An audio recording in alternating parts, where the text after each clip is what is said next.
indivisible, with liberty and justice for all.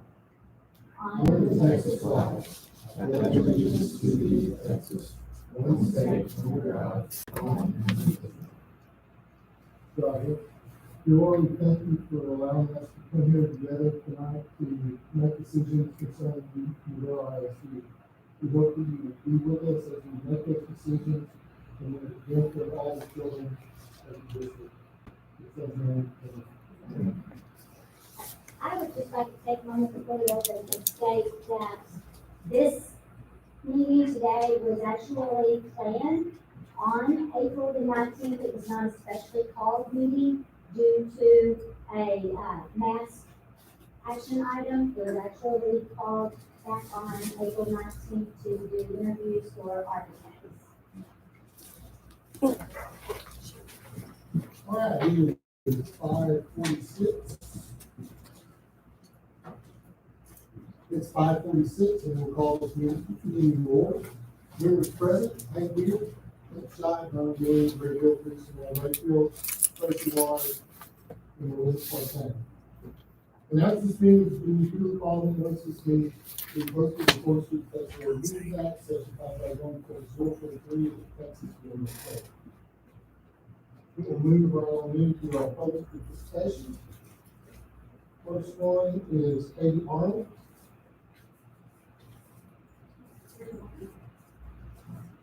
The orange chair will be fine. Hello, I'm Katie Arnold, and I did not know that I was going to be speaking to you until about an hour ago.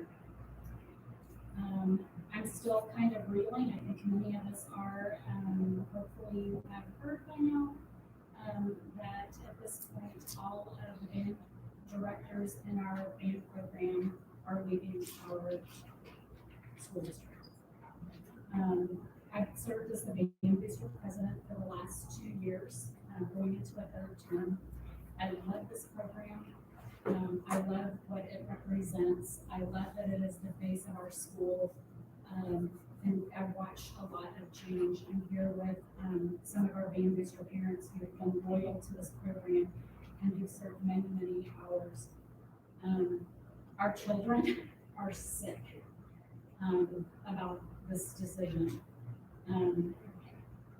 So I just wanted to bring up a few points for consideration as decisions are made moving forward with staffing. This program, we've had unprecedented success this past school year. Our band has gone to and qualified for UIL State Marching Contest. We finished 14th in the state.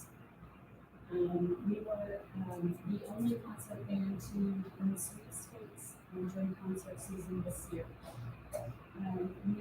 There have been a lot of positive changes.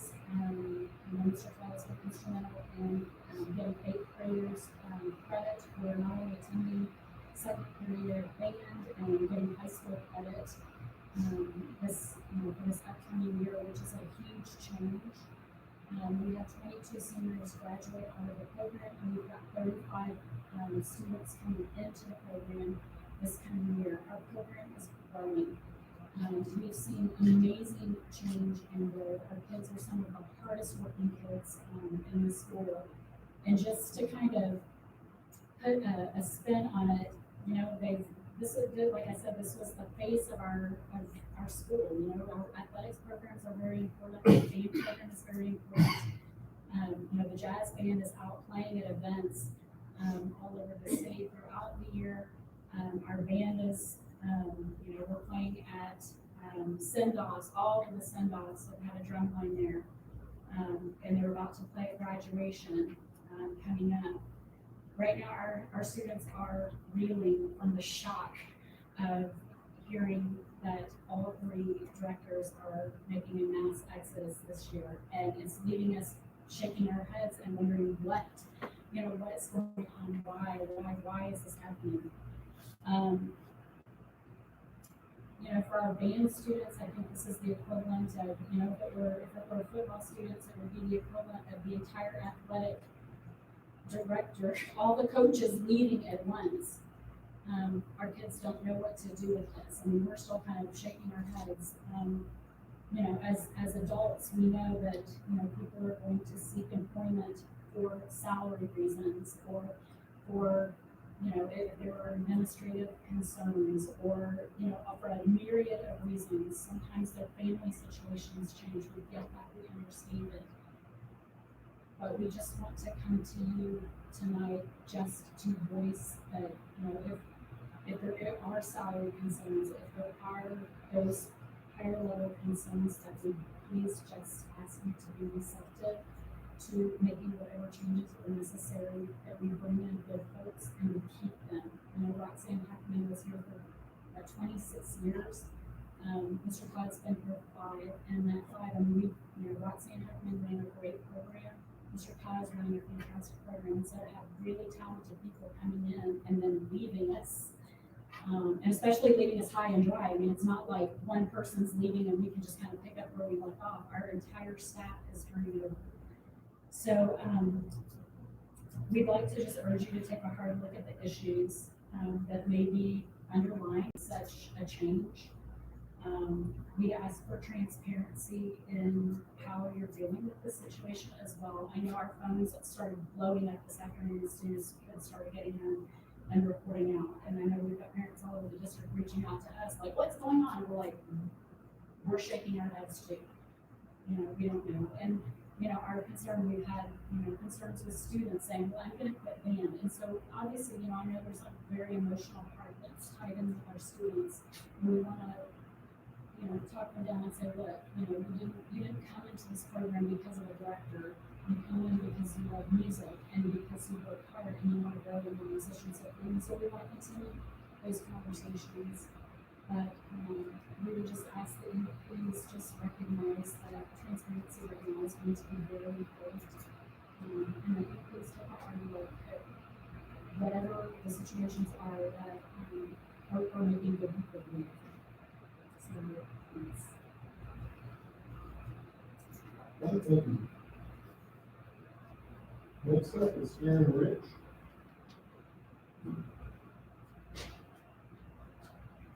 Hello, ladies and gentlemen, you know, I'm Aaron Rich. I have positive news to report to you guys. Since your guys' decision at the last meeting, my wife and I have decided that should things stay the same, we will be enrolling the 2 children that we pulled from school into school, so increasing the number of the elementary and intermediate schools, at least by 1 each. I know that you guys have probably gotten a lot of feedback, and I hope that, you know, you get the positive along with the negative as well. So I want to bring some of the positive. So after the meeting last week, I shared with other parents that have been following the situation, and some of you may have already seen it, but just your decision to raise or make masks optional, overwhelmingly supportive of the decision to allow parents to decide whether or not to wear masks. And so I wanted to thank you all again and let you know that the parents, and I have more here that will echo my sentiment, that appreciate your decision in that, and we hope that you consider that as well as your consideration for the next school year. I know that the governor has made his decision, and I don't know how that all impacts your decision for the 2021 school year. But I think it's, you know, there was a report that came out today that showed nationwide cases has dropped by 25%. That's the lowest level since June of last year. And so things are trending in the right direction, and I think that allowing parents to have a decision whether or not to wear masks is the best way to go, especially considering that there's nothing stopping parents that would wish to keep wearing masks. They're more than welcome and supportive of that decision. I don't think anybody would object to that whatsoever. So just wanted to come up here and say thank you to each one of you all, give you the positive feedback, let you know that a lot of people support this decision. A lot of people are encouraged by the direction and decision of this board. And just hope that tonight, with action items that are on consideration, that the consideration of the parents continues to be the first and foremost priority for decisions of health as far as I'm sure. So, thank you very much. All right, thank you. And our last one is Hank Malinowski. All right. Hello, I'm Ted Malinowski, I'm speaking for four. I'm here to, talk about facts. First one, I thought it funny on this deal, it says, the board is not permitted to discuss or act on any issues that are not posted on the agenda for tonight's meeting. That did not happen last Monday night. Agenda item was from summer school, and then summer school only. Every board member knows how to get an item, and community member knows how to get an item on the agenda. The deadline for submitting items for inclusion on the agenda is the 7th calendar day before regular meetings and the 3rd calendar day before special meetings. That's how the agenda item ended up on tonight's agenda. It was submitted on Friday. There has to be a process, a procedure. Otherwise, I mean, what do we have? Agendas for all meetings shall be sufficiently specific to inform the public of the subjects to be deliberated at the meeting, setting out any special or unusual matters to be considered, or any matter in which the public has a particular interest. And notice that those subjects must be worded with such clarity that the public will understand what the board proposes to discuss or accomplish. This is all from the board, NISD Board Policy Manual on the website. The board shall allow each member of the public who desires to address the board regarding an item on an agenda for an open meeting of the board to address the board regarding the item at the meeting before or during the board's consideration of the item.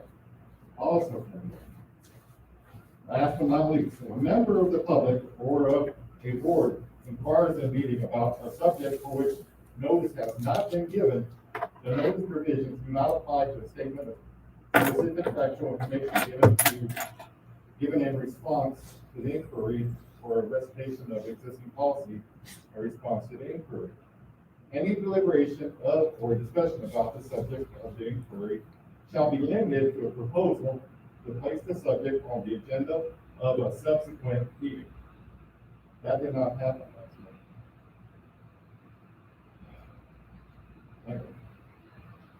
month.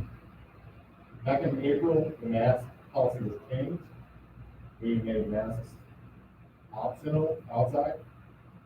And of course, that did not have to be ratified. We're saying tonight's meeting about ratifying what happened last Monday. Well, April's deal did not have, we only changed one word, didn't have to be ratified, cleaned up, or language added. Monday night, we only changed one word, optional indoors. Why is there a difference?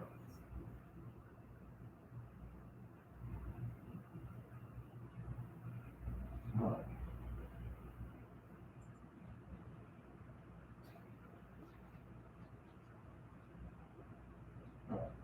Let's pretend that last week's decision was valid. And to ratify needs to make valid.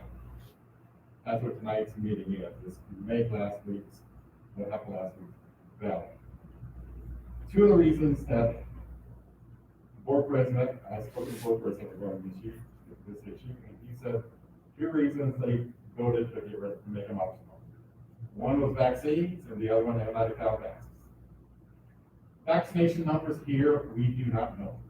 We don't. We can't ask teachers and staff if they've been vaccinated. What is that exact number? If we don't know the exact number, it's an assumption. That's it. You can't make a decision based on an assumption. You cannot. That's, I mean, as board, you're being informed and educated on that. Not make assumptions. So, we do have vaccines. We have a lot of vaccines. Dr. conducted a survey where 60% of teachers and staff said that they preferred masks staying for the duration of the school year. 60% for it. That's a 20-point difference. That's huge. That's factual. That's a number you can use, not an assumption. 52% of all parents said that they prefer to keep masks. That's also a fact, not an assumption. Right now, I don't know what y'all said, what growth is. We went from 3 to 12 cases in a week. That's 400% growth.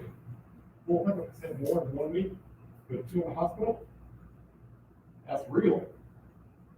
At any school district, out of all school districts, we should know some kind of impact this didn't have on us.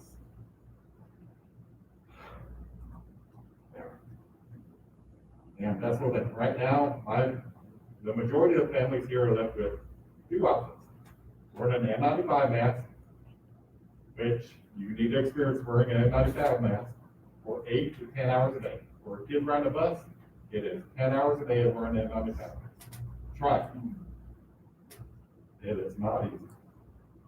And it's 8 days of school, so we're going to have to wear an N95 mask for compliance of all things. Maybe.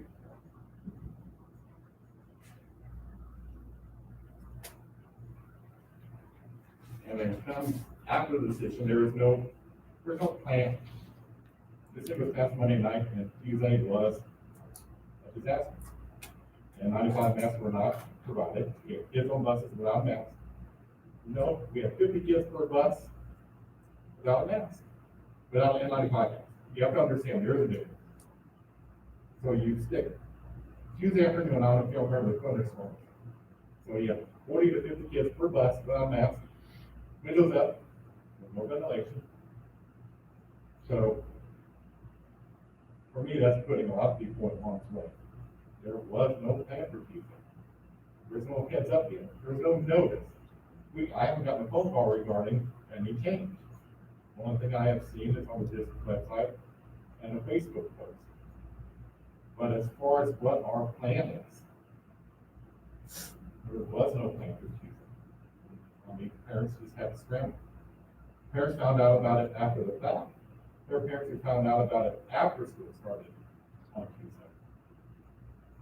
So special day. It was done at the last minute. It was not on the agenda. If it was on the agenda, y'all would have some people showing up. Every time it was on the agenda in March, April, you had people showing up. I think I can agree to that. Monday night's item was for summer school. And summer school only. So I'm just going to conclude by saying there are facts. You have to make a smooth decision on facts, not assumptions. And facts that pertain to this school. That's it. Thank you. Thank you. Right, that is all we have to speak this evening. We will move into our action items. Action item 5A is consider COVID-19 protocol. Yes. So this is back on the board agenda so that we can not just cover face coverings. With the governor's announcement for the 21-22 school year, I've had several parents reach out to me asking me what our plans were for 21-22. So I decided we need to put that on here and make sure that it does get out, the information gets out that 21-22 with the governor's ruling, that will be optional masks unless the governor or TEA comes back and states that we have to go back into wearing masks. But we do need to state that face coverings are required or optional during the school, on the school buildings for the remainder of the school year. We also need to address temperature checks and pre-screening of the COVID-19 symptoms. Those were not things that you originally had to approve, but with the new ESSER 3 information that's coming out, we have to provide a back to school plan for that application for federal funds. And so with that, we need to make sure that we clear up the temperature check issue and the pre-screening issue. We will continue sanitizing, we will continue using hand sanitizers and cleaning desks. We'll continue some of the things that we are doing, but those were the two big ones that we needed to address while we're doing all of this so that I can begin preparing our plan for the back to school and for our ESSER funds. And so I'm asking the board to approve the changes to make masks optional inside the school building, to make temperature checks optional, and to pre-screen optional as well. We're doing this for social distancing in the classrooms. We'll still keep that It's been very hard to social distance in our classrooms because they have gotten larger. And so we've done the best that we can, but it has been, extremely difficult. We will continue to try, and that's what our plan actually says, that we will try to do social distance. We will keep that in place because we will attempt to it, depending on our enrollment. We'll go back to regular lunchroom times, and we're looking at how to schedule those, maybe a little bit different on each campus, but we'll go back to regular lunchroom for next year, yes. And I think the elementary's already trying a couple of things out with a couple of classes at a time to see how that's looking right now. We're sampling social distancing within the cafeterias right now.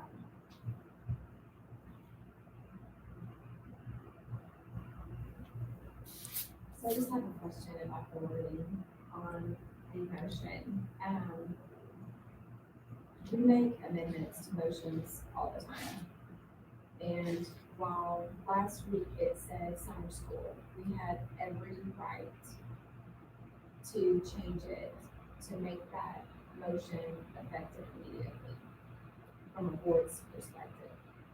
So the issue that I have with A is that basically we would be voting again for something we already approved.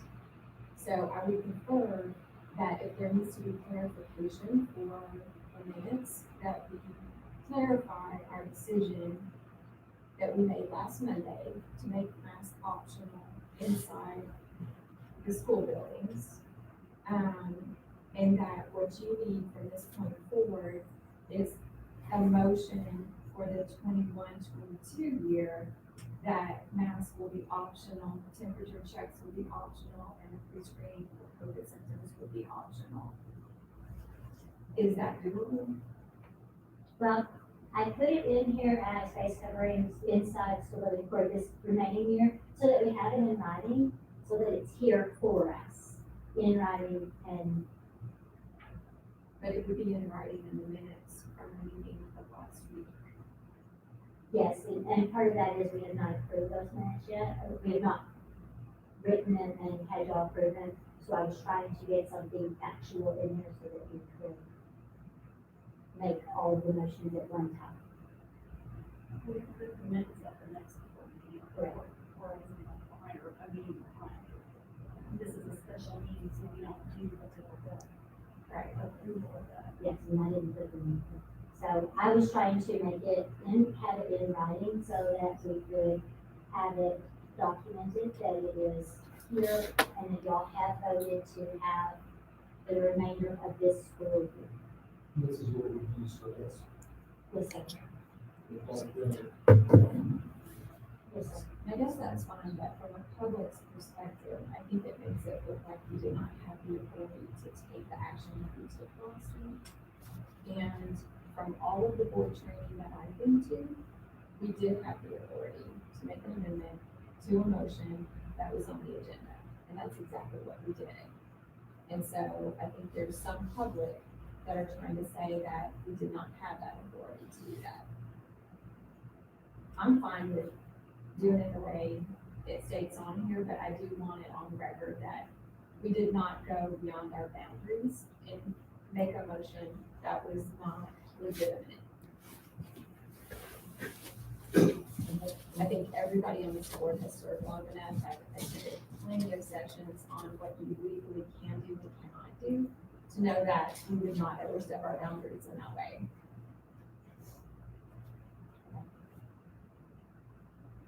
I just have a question. If we need this to be on here for our own record, for lack of a better term, then does item A need to say that they're optional inside of all school buildings with the effective date of last week? Because I think part of the issue we're having now would be the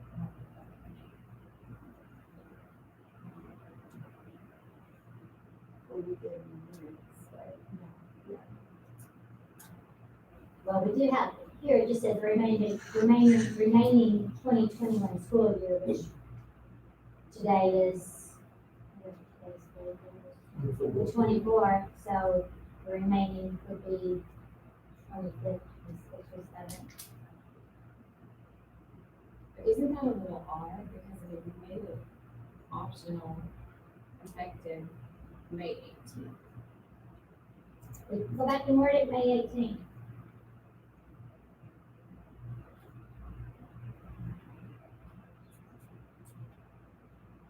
I mean, it just seems weird, considering we to actually vote it. I understand that. Be consistent.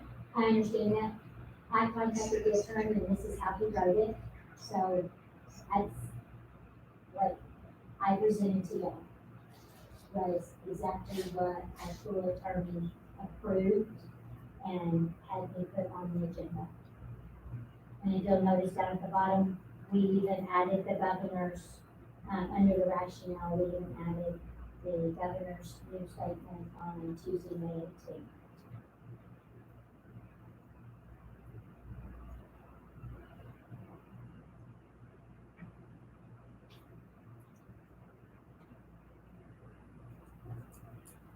I just wanted to echo again to the public that, this meeting was, pre-planned. It was not called for the mass mandate alone, that was pre-planned. But I would like to just have, maybe touch on something about the, numbers of the COVID cases, because I know we can't disclose people's names, but we do know that these were pre-mass, these kids or students had COVID before the mass mandate came into effect. It was a trickle down, and these numbers were skewed a little bit, and I would like you to touch on that, if that's a true statement that I've heard from many people. That is a true statement. Our students that we had at the elementary, the intermediate, I think even the junior high, were all there prior to, and 2 or 3 of our high school students were all prior to last Monday night. Our staff, it did not come from us being unmasked at work. And so, yes, it was a trickle down, takes a while for someone to be tested after they have been exposed. It could be a full 14 days before they actually show any signs, if they show signs at all. And it could be asymptomatic as well. So that is very true. Our numbers, were already there before, the last Monday night. So when it increased, it wasn't because we said on Monday that masks were an option, and all of a sudden our numbers went up. These kids were already sick and they were being tested, testing were coming on Tuesday and Thursday after we had this. So I just wanted to clarify for the public, because when you look at the numbers, you see the date and you say, oh, it went from 1 to 3 to 5. But those numbers were coming because they were sick prior to that. I just want to make sure I understand that and our public. Yes, and our staff, we have done all the contact tracing for our staff that are out, and those numbers are due to home exposures, not school exposures. And so I have double checked that again today, and none of those exposures came from within the school. I appreciate And that. so- And as far as, Renee, your statement, we do have it, recording, and we will make sure that it goes into the minutes. And so that we have it stated in the minutes as well. Any other questions? If not, I'll entertain a motion.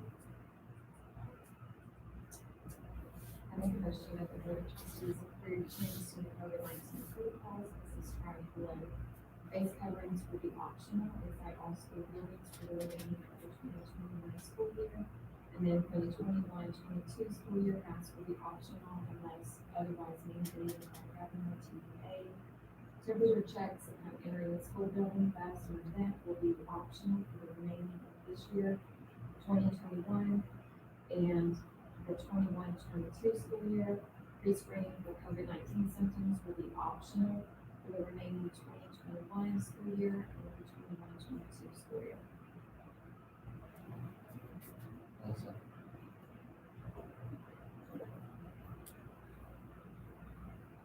All right, we got a motion by Renee Wakefield, second by Hank Eager, any discussion? Hearing none, proceed to vote, all those in favor, those opposed, the motion passes 7-0.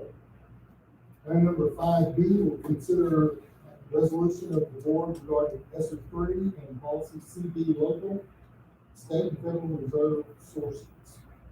Alright, so, this too pertains to the ESER three. There's lots of pieces of ESER three that are still coming in, but, this one has to do with the way that we inform the public.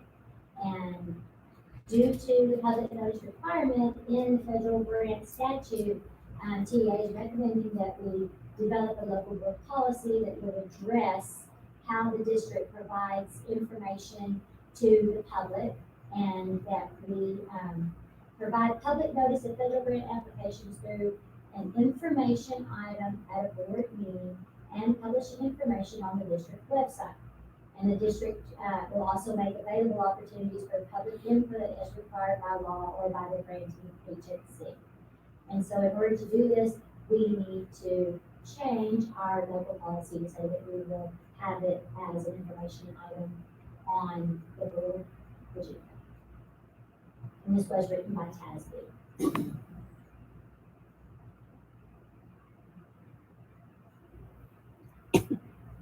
Any questions? Do I hear a motion? Make a motion, the board of trustees approve adoption of the ESER three resolution or changes to the policy CB local, state, and federal revenue sources.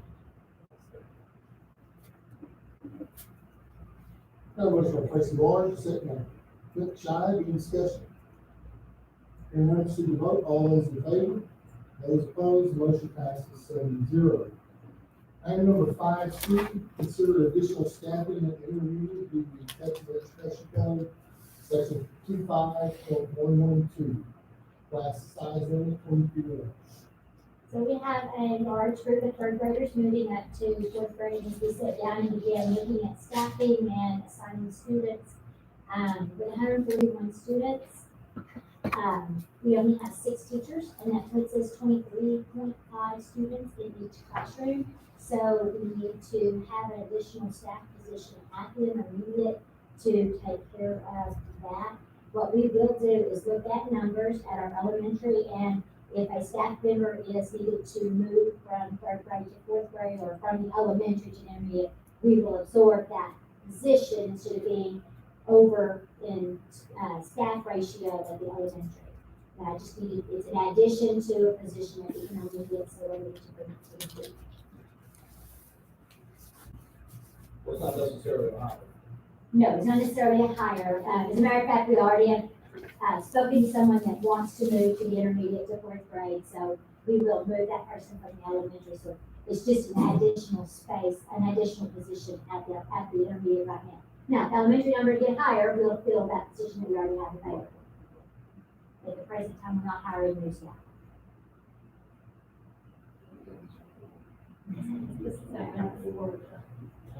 We have a couple of large groups. Yeah. Yes. Any other questions? None, I'll entertain a motion. I make a motion that the board of trustees add an additional staff position for intermediate and fourth grade to the Texas Education Code 25.112 class size limit of 23.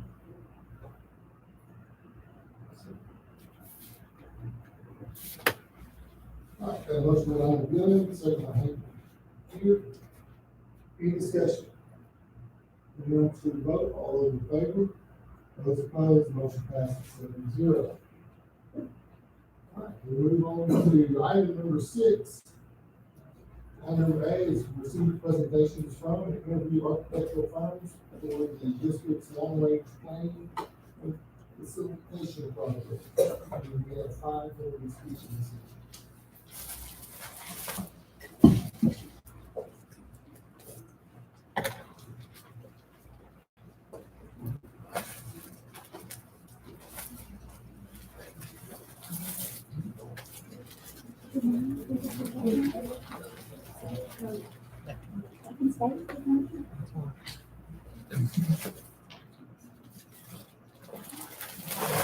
Welcome to stay.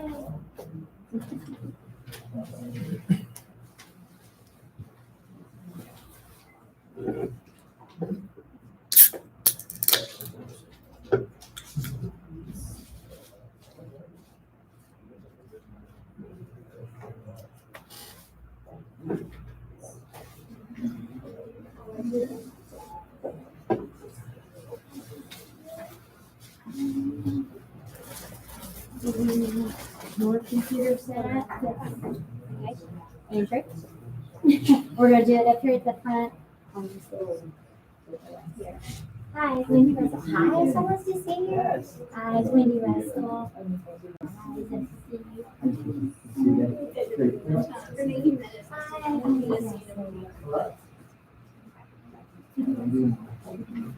You too.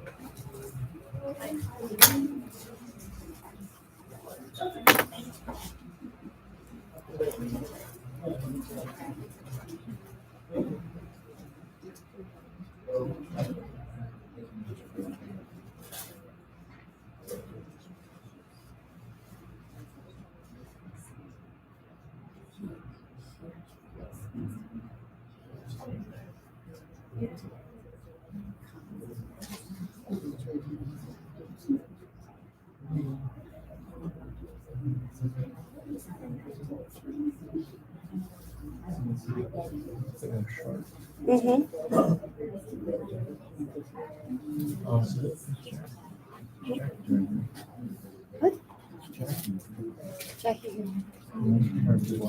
Oh, yeah. You're supposed to, Oh, really? This is included because this is MK, but she might have moved. Yeah. She's in like a project manager. Oh, okay.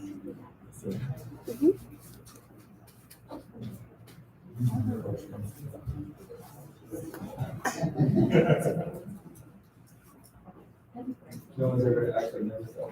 I think we.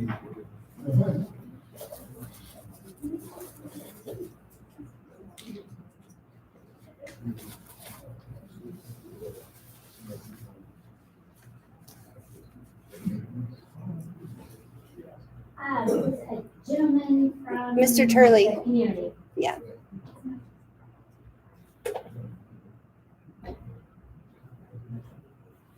Oh, okay. So this is, M&K, and, I will be forthcoming and tell you that I did work with, M&K in, Pagesburg, Georgia, and they're out of El Paso. They do have a San Antonio division as well. So this is for Nathan Dennis and Castle. So, did you want us to introduce ourselves first, or just? I'm gonna give you minutes on the And that's on the engineering principal.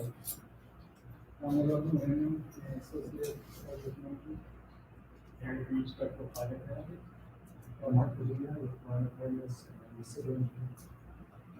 Miguel Mendes, UK, Senior Program Manager. Brian Ulrich, I'm with EVR Engineering for the engineers. I'm Jackie Chan, I'm also with UR.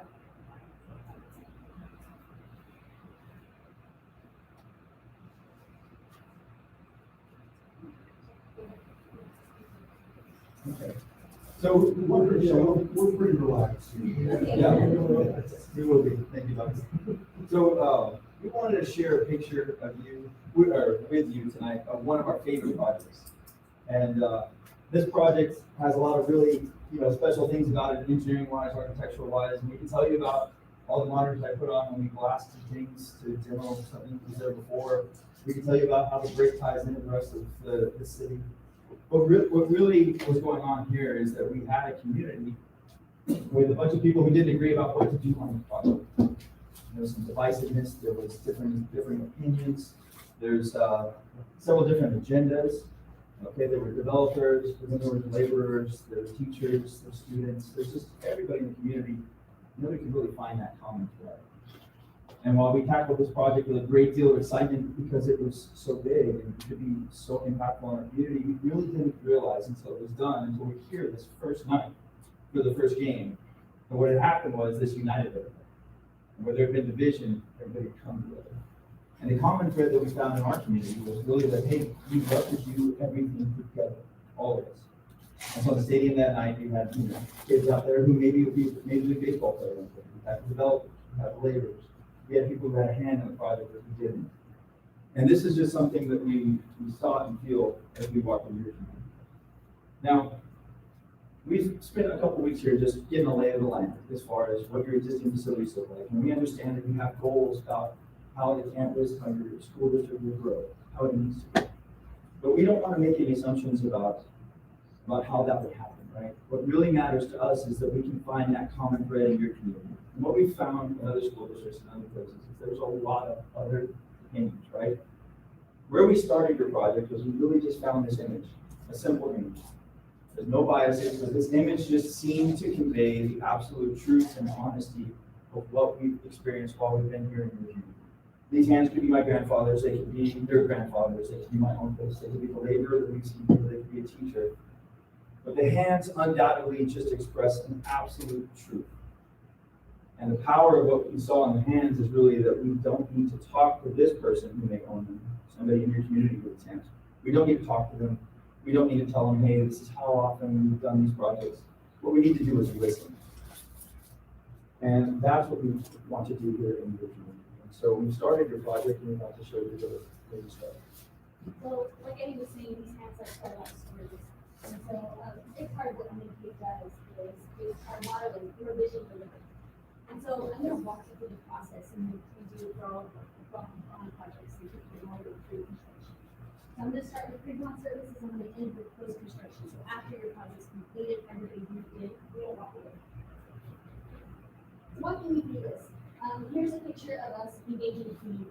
So when we start pre-con services, our first step is to engage your community. Let's start talking to your teachers. Let's start talking to your parents, your staff, your board, your entire district. Let's get them all in a room. Let's start creating a bond accountability. Let's hear what the district's visions are. Let's hear and establish goals and priorities. How big is this bond going to be? What is the priorities of the district? What are the needs? And how do you evaluate each one of those from a cost perspective to tie it all together? And so we started this process already by putting out and spoken to some of your teachers. Ms. Mindy, the drama teacher, we got to meet with her. We got to meet with some of the students, your art teacher, and a science teacher. We went and looked at each one of these sites as well. We know that you guys haven't purchased any of these yet, but this is something that we want to help you with. Maybe the one up to the north, we have it in the site number 5 could be used in the future for an elementary school. Or maybe you want to build on your existing site. What are those opportunities? Maybe the two on the south. You know, what is the transportation and all of, you know, how does all of that combine and what are the pros and cons of each of these sites? So we started analyzing this already in our 3 visits here. So we're going to collect data and analyze it. We're going to understand where your growth is in the community. Where are these houses popping up? How much growth is happening? You know, how is the population within your district fluctuating? We want that data. We get that data from you. What's your traditions and your values? What's the existing conditions of your buildings? Are they occupied? Are they in deteriorating? Are they deteriorated? What's the history of your community? How much your academic needs? Do you want 21st century learning environments? What programs do you want coming forward?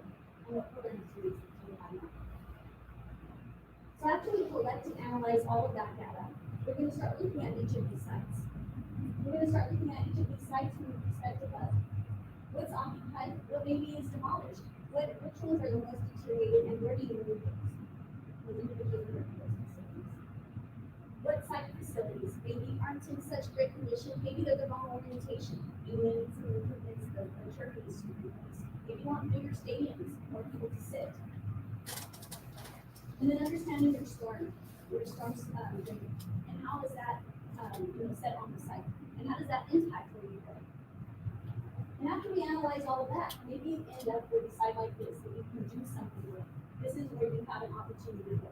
Of course, we know you haven't purchased this, but there's an opportunity. So we took the worst case scenario, and we wanted to see if everything would fit, so you get to see that when we're playing a little. So now we're discovering the dream. So after we've gone through that process, we've collected all of that data. We're going to share that with the community. We're going to tell them everything that we've learned, so that then now they can put their input in, and they can help us create a site plan and start analyzing how things get situated on these different sites. So these are some pictures of different districts in which we've done this for. So we give them like the little puzzle pieces and we ask them to set them out. And then we have them present. So here you see students and parents presenting their schemes and telling us why they picked a certain scheme and why they did certain things. And we go back and we make that dream happen. So this is an example of an elementary school we had the opportunity to participate in. This community here is known for the first rodeo. And so we took the history of this town and that was something that this community was really tied to. They didn't want to lose that history of the town. And so we wanted to bring that into the design. So you can see the column here on the rodeo stadium and how it's implemented into the design. We analyze, what materials are known in that community, which ones are readily available for cost down. The pitched roofs, so you see all of that. We don't want to mimic things exactly, but we want to definitely tie them. So now you start getting your community excited. If you have a phone, you can take a picture. If not, Lalo will show you what you can see if you did.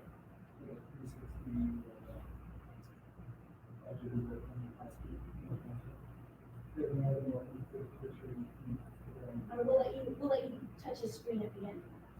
But this is a way for your community to get excited to see what their campuses could look like. So the students start getting engaged, the students start seeing what they're going to get, and then they start talking to their parents and start getting excited together. We created videos where we show them what the bond propositions might be and how the bond capacity could increase their taxes potentially and how that affects them personally. What items that each of the campuses get. In this scenario, the district was concerned and the parents were concerned with security. And then also, what facility maybe get demolished, so you see in red what they're showing them what's going down, what's going to come back up, and how it affects them. How we've been reaching out to different entities, the city, the county, TxDOT, to address any concerns for transportation. And then showing them how their new campus will look. All of these things are part of the bond campaign. Creating brochures that explain what the budget is, what the scope is, passing those out, knocking on doors. Then we jump to the report phase. And during the report phase, we start talking to your teachers, we start talking to your staff, and we start talking to your educators, your administrators, to understand what programs you have within the district, what programs do you not have that you're anticipating coming in. This is actually was done for I did this real quick for you guys, just so you can see, based on everything we've heard so far, what a program for your campus would look like. And do you have well-being? We understood that you wanted a theater, 700, a new stadium, for,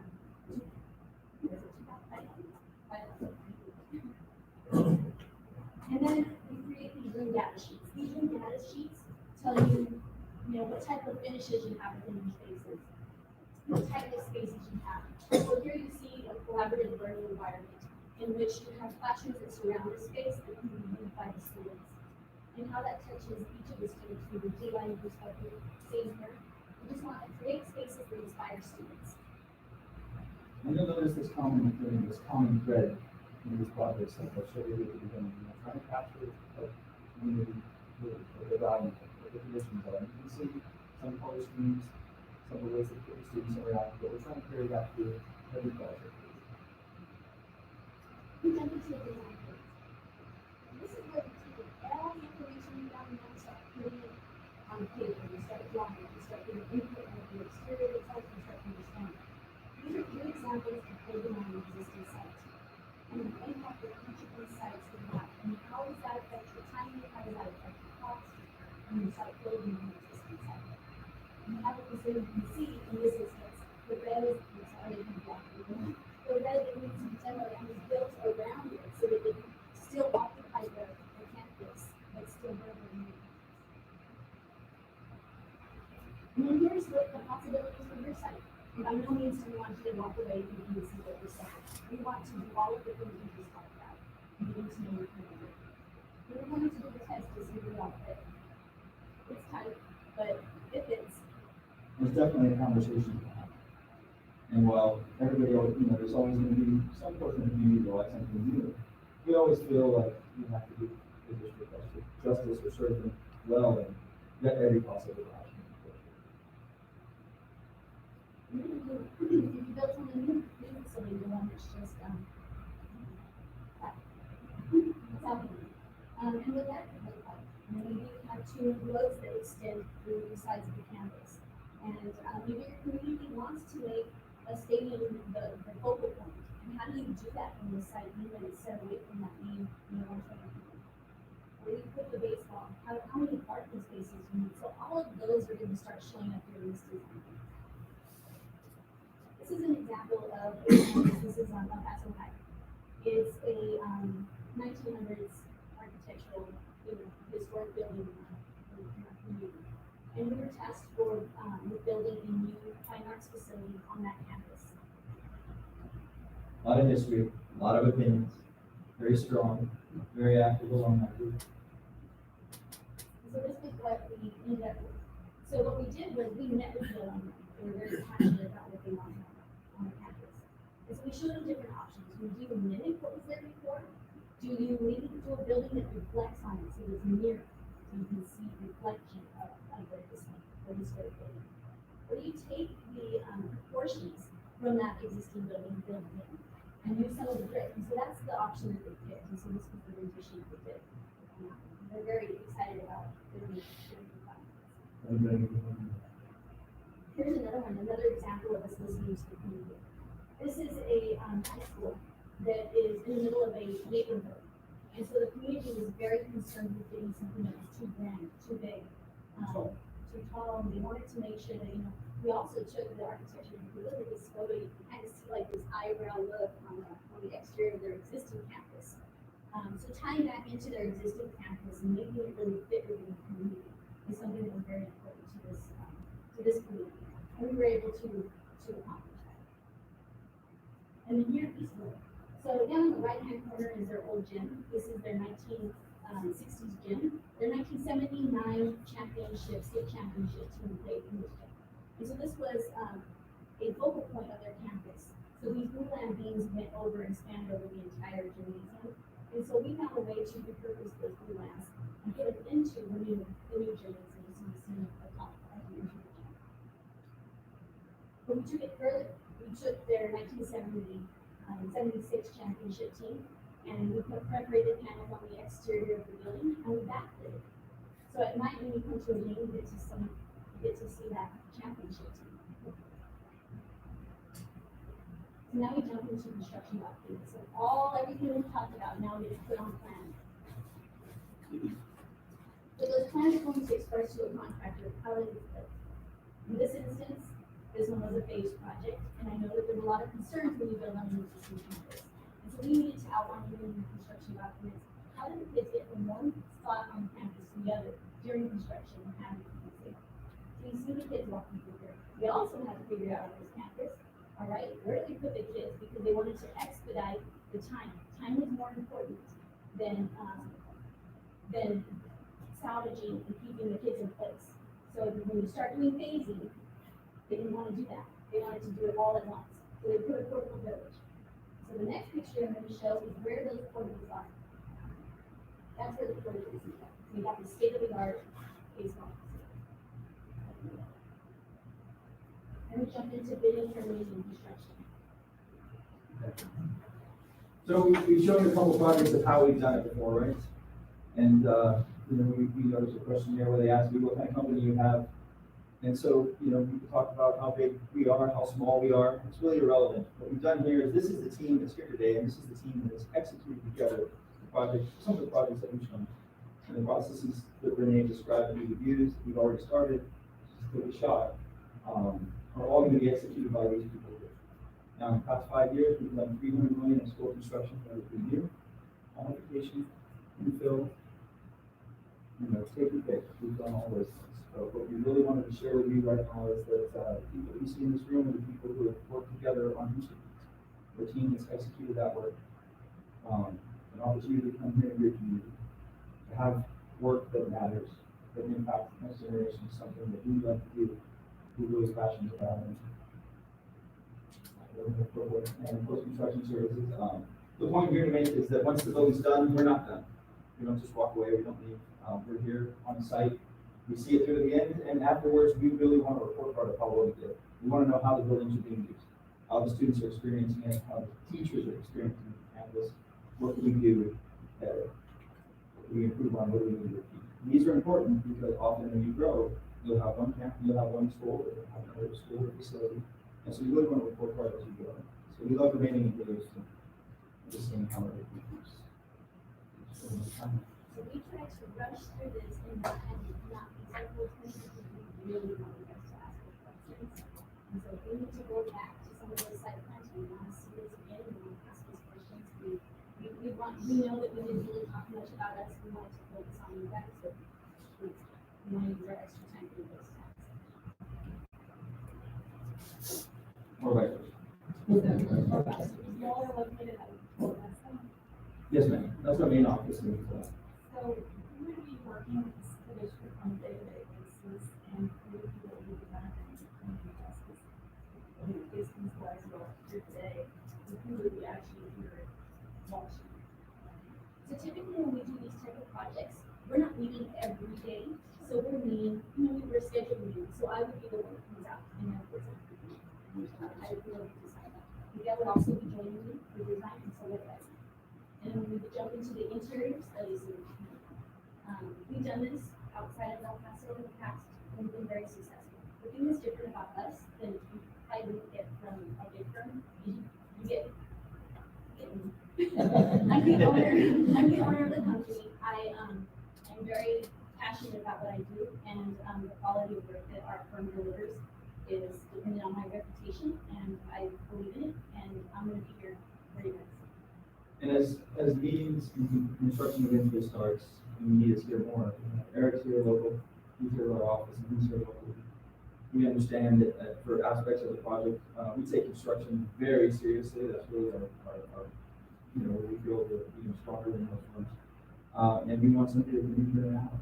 Because if it's rained for 3 days and washed out for them, we want somebody to do it. And so we don't want to be a fly there. And so that's why we're committed to this. Well, and that's our concern too, because I've been through 3 different building programs. And so, I've gotten to see a little bit different on each one of them. One of them, they were step foot on the property. And But another thing But- we do is, But what I'm getting at is, they came around here lately, and it's like, the concrete floors poured right, we had concrete chipping off, did we have concrete that got to the gutters? Yeah, because we know the contractors are gonna get corners, I mean, that's how they're gonna make money, as fast as they can do it. Our concern is that they're following your specifications, and you come and check to make sure that those specifications are followed, and not that it's lipstick on the pig that, oh yeah, that looks great. And then we come down the road and have water coming through a foundation and the tiles are popping. Or we find out that the way a building was designed, there was no consideration of east, west, north, or how the sun set and where the sun came in. I mean, I've been through it all, so it's one of those things that, I'm happy with some buildings, but there's one, it was just a boondoggle. And so some of the systems they designed were, as far as, especially like the AC heat, was very technically difficult to use and constantly failed. I mean, with the district our side, without some of the maintenance things that other larger districts have, it creates a problem. So what I would like to see is some, when you build that, these things are easy to maintenance, or things that we can see that are gonna go long term, as opposed to, again, when I'm going to different things, everybody counts. This is my Mona Lisa here. Look at this great building. We've got one of our buildings here that is twice the cost of heat and cool because of the way it's built. And then we've got another building that you look at, wow, I can't believe that's the cheapest building to heat and cool here. And so it's, that's the things that we rely on before us to do it so that after the fact, we don't get stuck with the building good. we understand. And for that reason, we try to describe how thorough we are up front in the beginning to capture this. Make sure that we have all the principles involved, all the report phase, study, gathering. We want to do that. And then, go back and retouch upon the point that you made. So something that we have in our firm that, is we've always had, so 35 years our firm has been around, is we have a dedicated construction professional in the office who is on the job, every job site, every week. And right now, our construction specialist, Arne Byers, you see up here, she was a contractor for 20 years before working with me. She was also worked in the facilities for the University of Texas El Paso, so she's been in the university, in your position. And so we put folks like this on the job sites to make sure that we look at everything. Our construction documents typically will also just specify all those observations, inspections, to make sure that your building is comfortable and massage. But I also want to put a little bit more into that. And we have Brian, we have Jackie, they're here. We have Eric, and they're gone. So they're here, mechanical, electrical, and plumbing, agency, mechanical, and service, some of the facilities. So rest assured, they are here, they can jump. We have people that are here, boots on the ground, that are part of our team. So if there's some reason that, maybe I can't come out right away, you need something right away, like Eddie mentioned earlier, we do have people that can be out here right away, and I will get out here. And Eddie likes to observe this structure going up when it's under construction. He's very passionate about that. He's on site quite a bit, so he will be out here as well. He will be here. I wrote down the revenue officers. So if there's anything that needs to be within, we're talking about very fast, we'll be done every year by.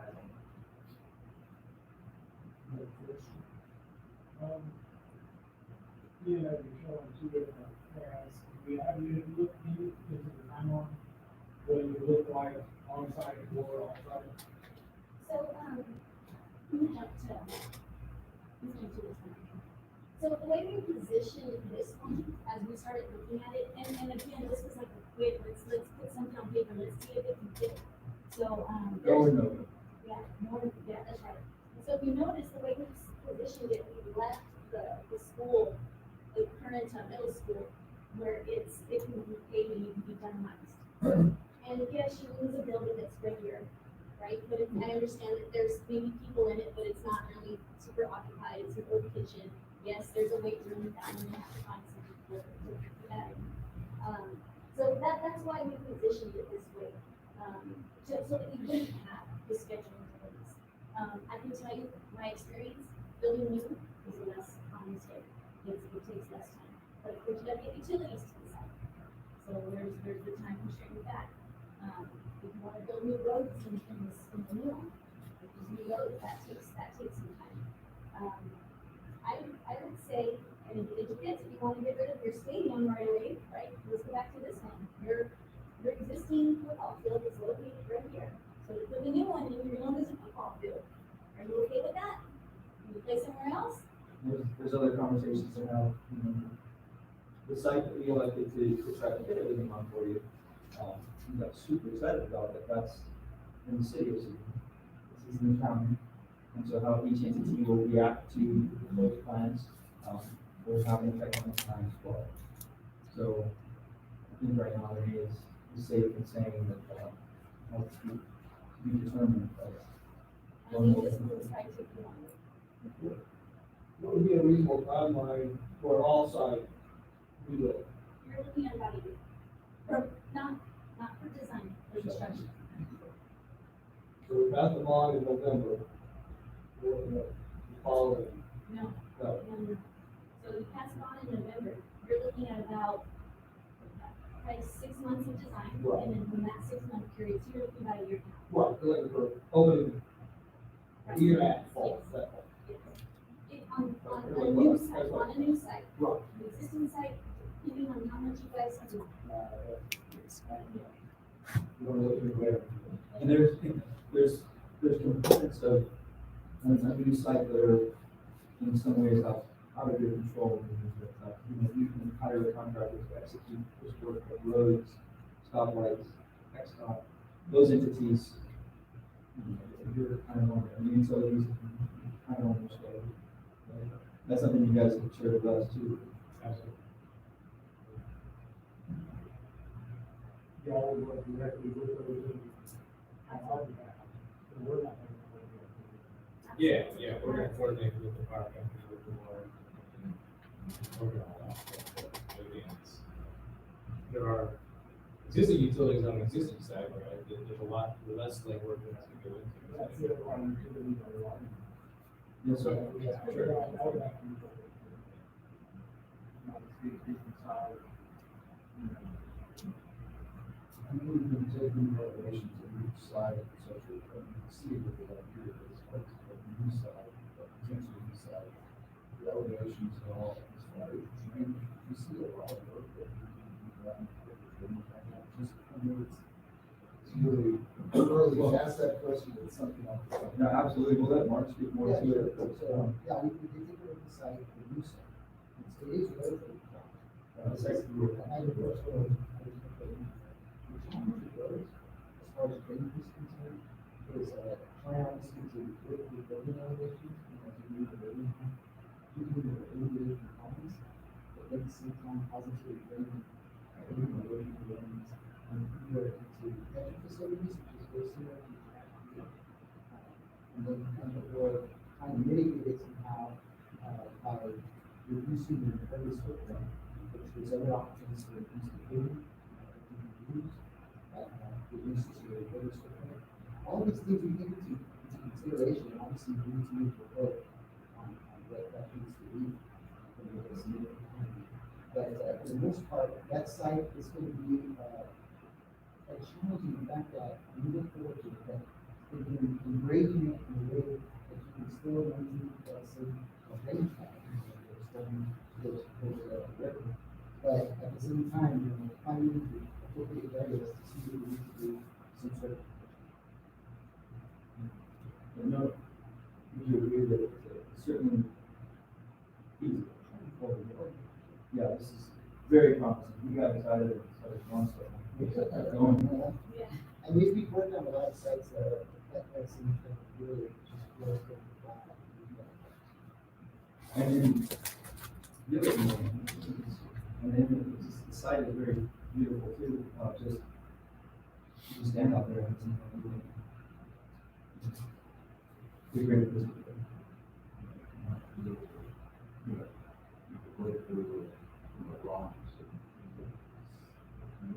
It's a good that is the foundation.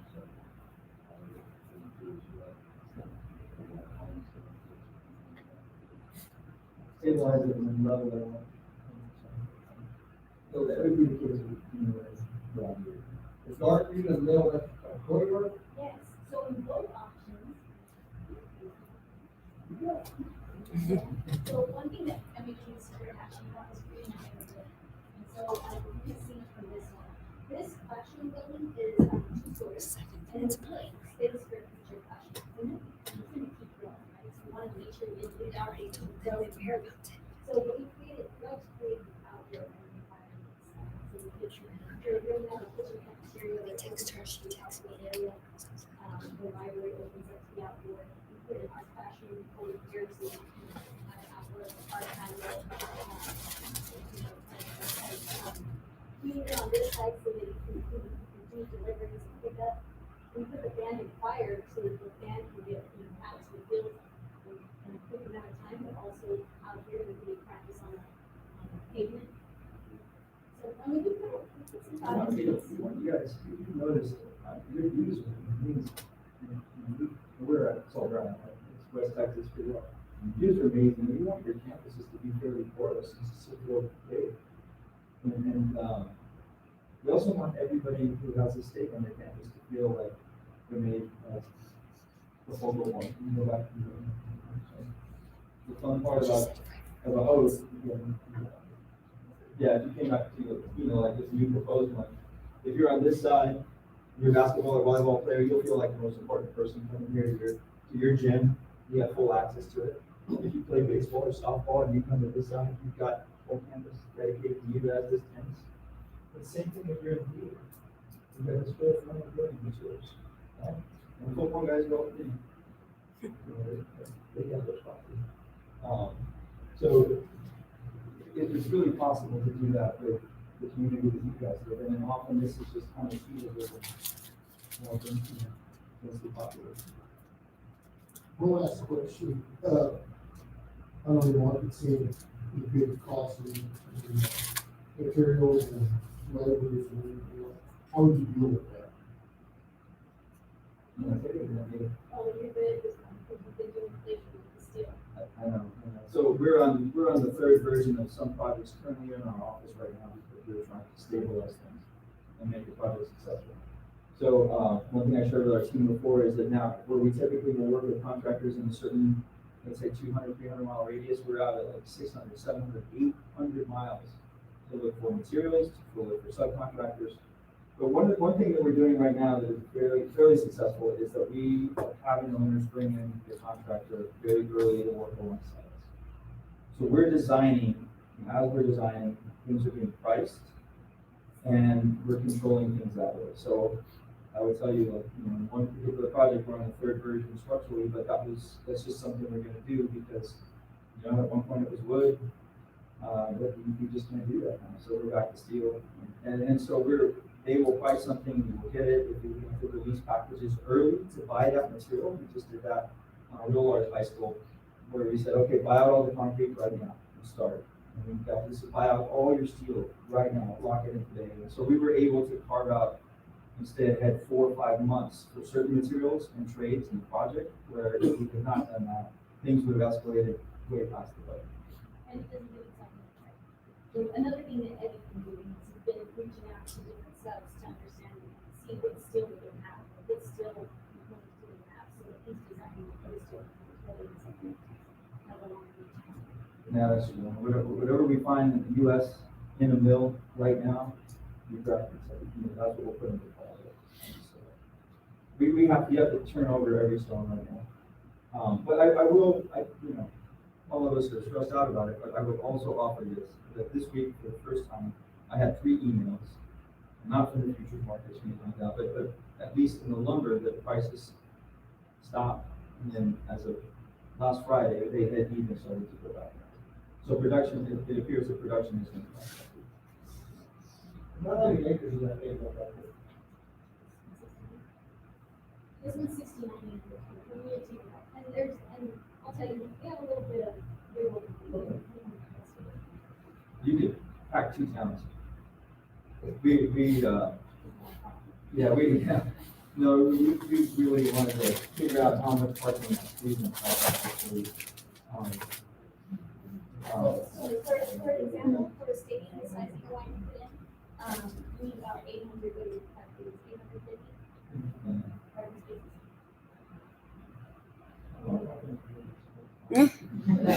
Well, we would normally say that, but we're not sure how, is the fence really a fence?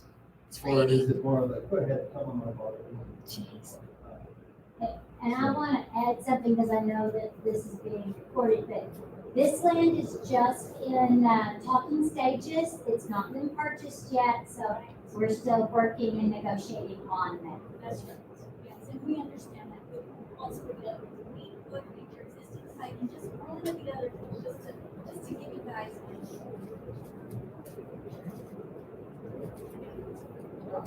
We appreciate y'all coming in today. Thank you very much for. It was a long trip. Well, it's been fun. It's been fun working on this. And appreciate it.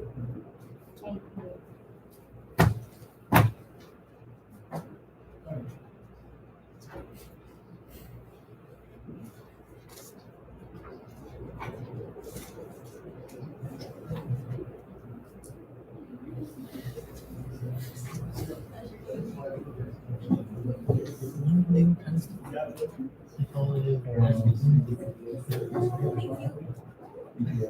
Thank you, ma'am. Thank you very much. Doctor? Thank you. Thank you, sir. Thank Thank you very much. Thank you, sir. Bye-bye. I'm just gonna walk it out. And then. Yes. We didn't practice that part, so. Yes, ma'am. It's okay to be here. Yes, yes. Thank you. It's nice to meet you.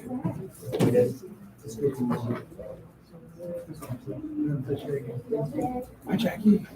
Jackie. Nice to meet you.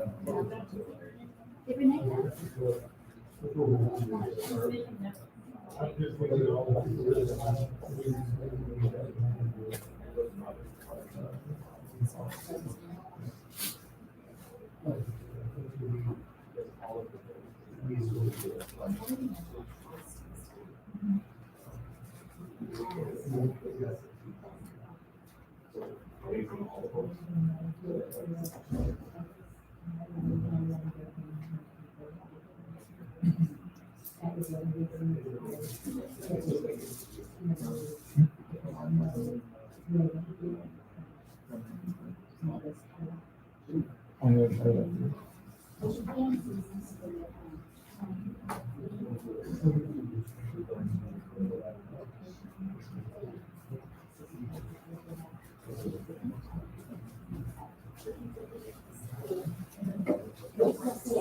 Hi, how are you?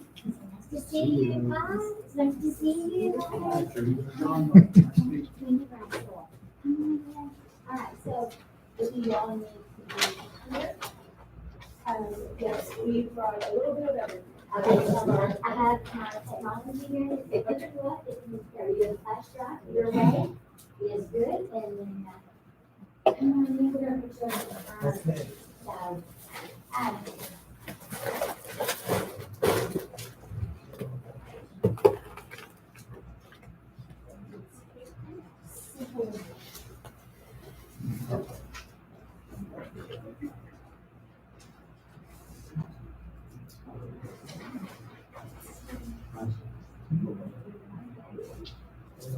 so as they're getting set up, I'll tell y'all, this is Robin Hova, and, she, represents, Luber Architects, and then Lauren Hova represents TV Group, and then we have John Noel, who is the chapter. Gary Andrews is next. Gary is next.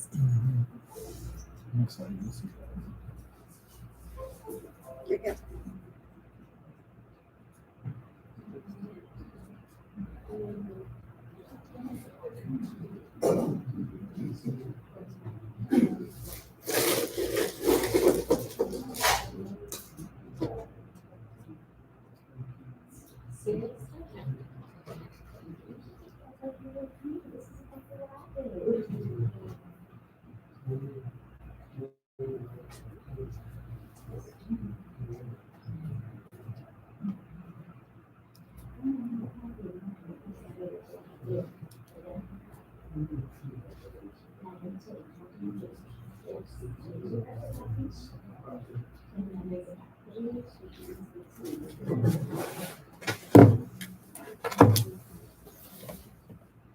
They get it all set up?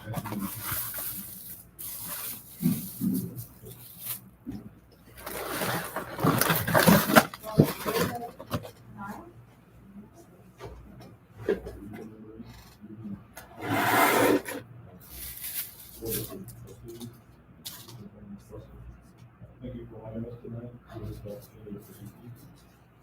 My name is Juan Boto, I'm the associate with Beauty Group. My name's Robert Topa, I'm a two architects, I'm a photograph, we are married. So it's not a very common last name, but, yeah. I'm not related to either of you. I'm, John Noel, I'm with John Noel, we're the,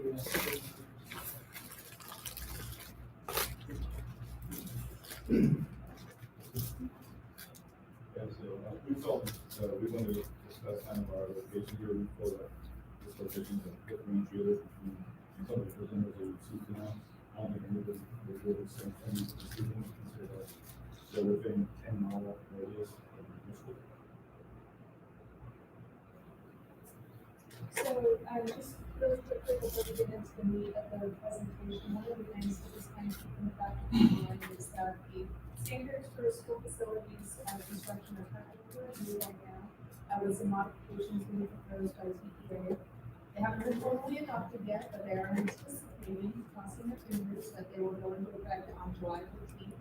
I actually just heard from our TEA contact that They are still not quite certain if their factors are going to go into effect on July 15th. They may have to have another revision done. They're still kind of vetting through all the review comments. But one of the reasons I want to bring this up is that one of the new requirements for school districts is now that they have to have an inspection in place. It used to be kind of recommended but not required. The revisions to these school facilities standards are requiring an inspection. So just keep that in mind. You may already have one. If you don't, hopefully you will be looking to your professional possibilities. The other thing is a long-range facility plan. Again, used to be just best practice. Now it is going to be a requirement. One of the things to point out is that they are going to require that those long-range plans be updated every 5 years. So just because you have one in place now, doesn't mean that it's necessarily long-range for the next 10 to 20 years. You don't have to kind of continue to revisit it. Again, nothing official as of yet. Everything is kind of waiting for you to I want to just kind of briefly talk about our process when it does come to long-range plans. This is a 7-step process that we've done with several clients. Most recently, both PD Group and Freedom have done this process with CDIC. So the good news is that you've already done 3 of those steps with all the fantastic work that the facilities committee has done. So really what we kind of were thinking about is how can we help plug in from step number 4 and on to really kind of push you to that August timeframe to get a good solid platform about which to compose your bond from so that you can call it in enough time for a November election. So I'm going to show you some examples of how we work with Sabine to kind of go through that so that if we were to go on this journey with you, this might be what you would expect. So for Sabine, what we did is we took a look at each facility that they have, not just school campuses, but district-wide facilities, and came up with various levels of improvement at each site. And they kind of ranged from the very minor touches to really significant improvements. This was like kind of an internal exercise that we did with ourselves, also with site visits, also with just kind of smaller groups of those stakeholders. We then reviewed those options. This is when we reported out to the facilities and kind of talked through all the improvement options at the various different sites. We then asked each of the facility participants to put a dot on whichever improvement option at each campus they felt was most fitting. Sometimes it wasn't always the one that was the most expensive. Sometimes, especially if it was a newer campus, maybe a lighter touch that felt was more important. We then also asked them to prioritize their campuses. It's a little different for them. They're doing with 19 sites, so it's not quite apples to apples what you may be looking at. But I do think having kind of that level of priority in place is important. Also important to mention is that we don't look at cost at that point, because we're really trying to just hone in on what is right for that site, what is going to address the issues there. We then layer in costs when we develop it. So we take kind of the most idealized improvement option at each site and we then break it down. Because we're also realistic. We know that not every site is going to be able to get every improvement within one health system. You might have to kind of do little phases or baby steps of each of them. So we kind of break it down into parts that make it manageable, but also that don't detract from the functionality of each campus. We assign costs to each of those improvement options. The district reports out at around that time about what they feel is a comfortable bonding capacity. Then we ask each of the participants in the community to basically it's a memory go through and kind of control what you would make up that bond. You see this person had a lot of everything. So and that's natural. You kind of go back and forth on a lot of things. And there's a lot of discussion about it. But ultimately at the end of the day, consensus is built around different strategies and improvement of today's campuses, and those pieces we can finalize the plan, which then formulates the basis of going forward into a plan. You'll likely also hear from those people who are interviewing today that they can provide all those graphics and team support, web support, all of that, we can do that. But what I think is really important to point out is that this doesn't go anywhere when you don't have support in that facilities committee, and when they're not, you allow us to access. That was really, really important, fundamental in what that city on. There's some things on there on that bond that were not popular with the community in years past. Some of you may have heard all about the stadium, how it was a struggle to get that, to get the community to understand why it needed the work it needed to have done. But there was a consensus, there was buy-in from that long range facility committee. They were the boots on the ground that went out and stood that.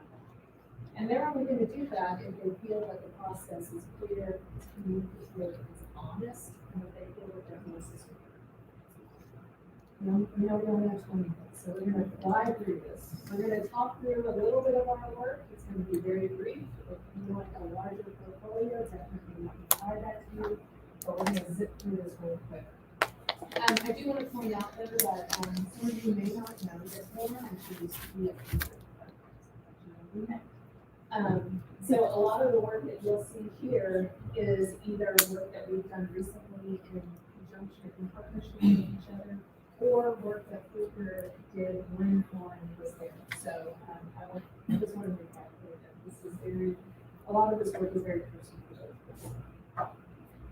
So starting with our elementaries, we think it's very important that you not, I know that the request was to focus specifically on high schools, but let's be honest, elementaries are going to be right behind it. It's just natural that when people move into a district, they typically not bring in their middle school and high school kids. And their elementary school kids, or their childless couples who are looking to start a family, this is where they're going to start. So, with that, We wanted to highlight one elementary student in particular, Northeast IT, was the first public school that was a Bloomfield certified. And as a part of that, we'll try to minimize the conflicts, even since we're presently working there, we have projects under construction. We're trying to show the projects. so as we look at some of our recent middle school work, we recently opened Franklin Ridge Middle School for an ISD, so that you may have had an opportunity to go there and be in games with this interest visits. McNair Middle School for Southwest ISD, Expo Middle School for Northeast. All of these are new campuses, but also done extensive additions and renovations. So one of the other projects, like the City High School, one of the 2019 bond projects was major bridging schemes, complete renovation, and return something that's an amazing setting, spark, kind of sad to most of the teachers, into something that's more innovative, inspiring. So this is actually about This is actually a construction one. about 15% of the way through construction. And this was a pretty challenging project. This had to be purchased and while school was going on. So we actually created a lot of phases process. About 5 phases going on, but the contract was going to be on to phases. Good. It's going well.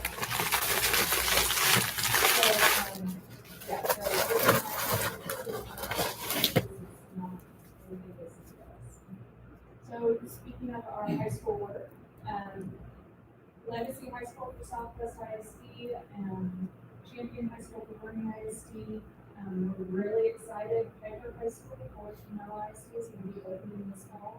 It's a little funny note, you may notice it says Panthers. They're not actually Panthers, they're Warriors.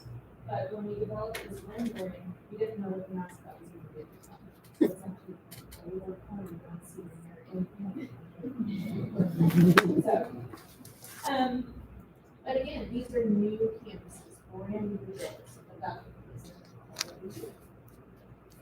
Again, other expertise, experience has been additions, renovations, and complete expectations. And some of these projects are Northeast ISD, and Madison High School. And Berkeley Greyhound High School.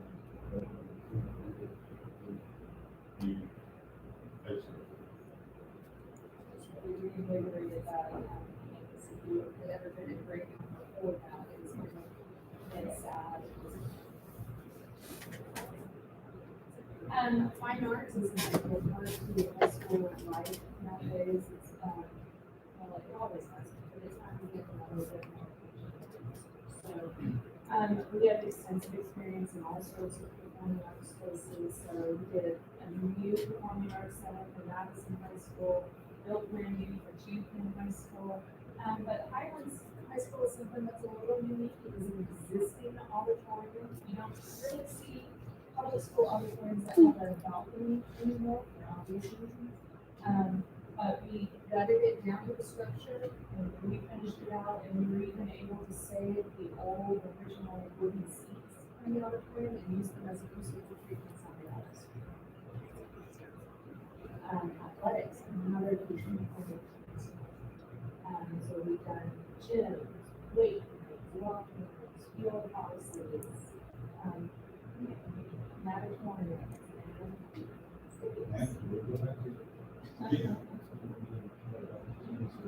We felt that this was an important project to show you guys. It's unique in that we had to do what we couldn't even trust it to the auditor.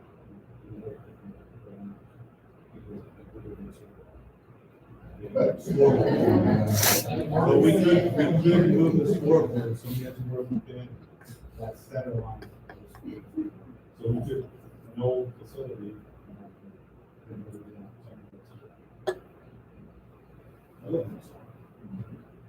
And we felt this was an important project to show you, because just in case, we have to review your study others, we have the expertise.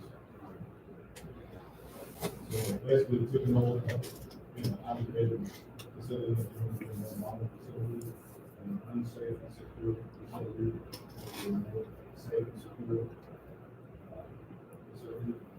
The only thing that's remaining in place was everything else is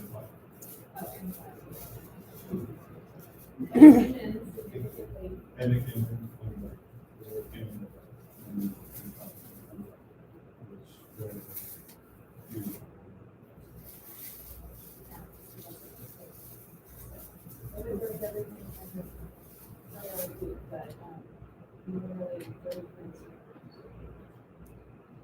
So when we look at CTE programs at the high school level, it used to be that people really only got like automotive or wood shop or CTE, but there's a lot of different pathways and endorsements that are all encompassing. So ROTC, cosmetology, culinary arts, biomedical sciences, engineering, architecture.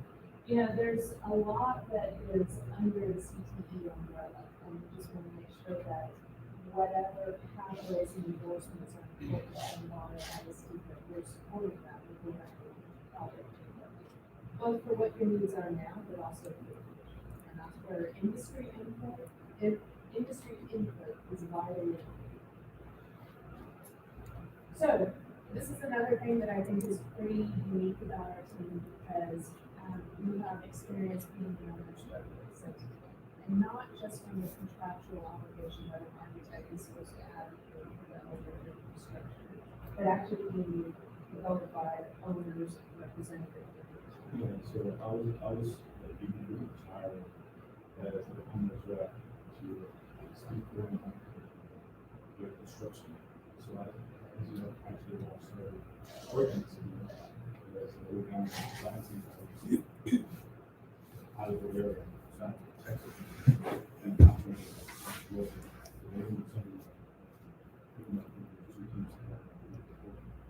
I got to see both sides on the side.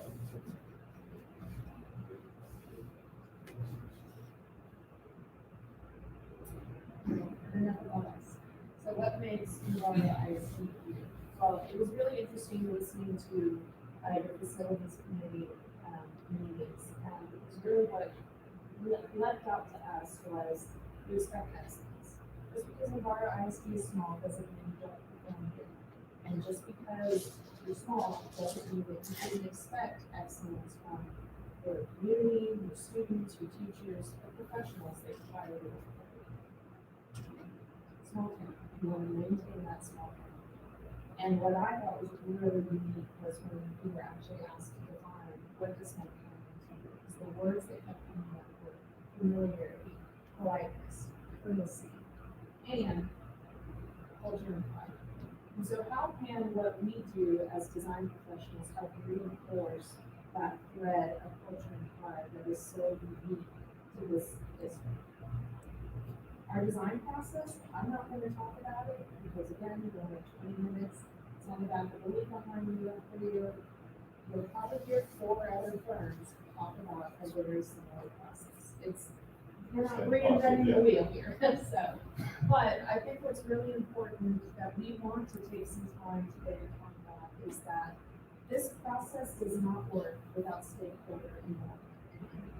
That is key to the success of any project. You have to have your voice heard to make your project a success as well. So whether that's parents, teachers, administrators, community members, students, we want those voices, we need those voices throughout the entire process. We don't want it just here at the beginning when we're talking big concepts and everything like that. We need it all the way through. We need to bring in your architecture, construction, focus CTE classes during the construction period, so that they see what it actually means to run HVAC ducts through the ceiling, and how it cannot, in fact, go through a concrete beam, despite what computer programmers do. So, really that engagement throughout the course of the design and construction process is key. And so with that, we're going to talk just briefly about some potential options that we looked at for the potentially new site, also looking at the existing site. Again, these are conceptual, nothing is set in stone, even though these are very beautiful renderings. Whichever way we go, we would obviously need that input, that engagement. So I guess one of them over, so we took the liberty and actually laying a concept. It's not a design, it's not set in, it's just a stone. We just wanted to share with you the pieces that what we call the footprint of the building could look like, scale wise, compared to a stadium and other sports facilities and all that. Obviously, the nice corporate highlighted areas are the outline areas are those would be areas that potentially could be or would be a separate referendum. So that's something that can be discussed. Obviously, we're trying to ensure that the pack, and under a certain side that could be support facility to the house and stuff. That's what facilities.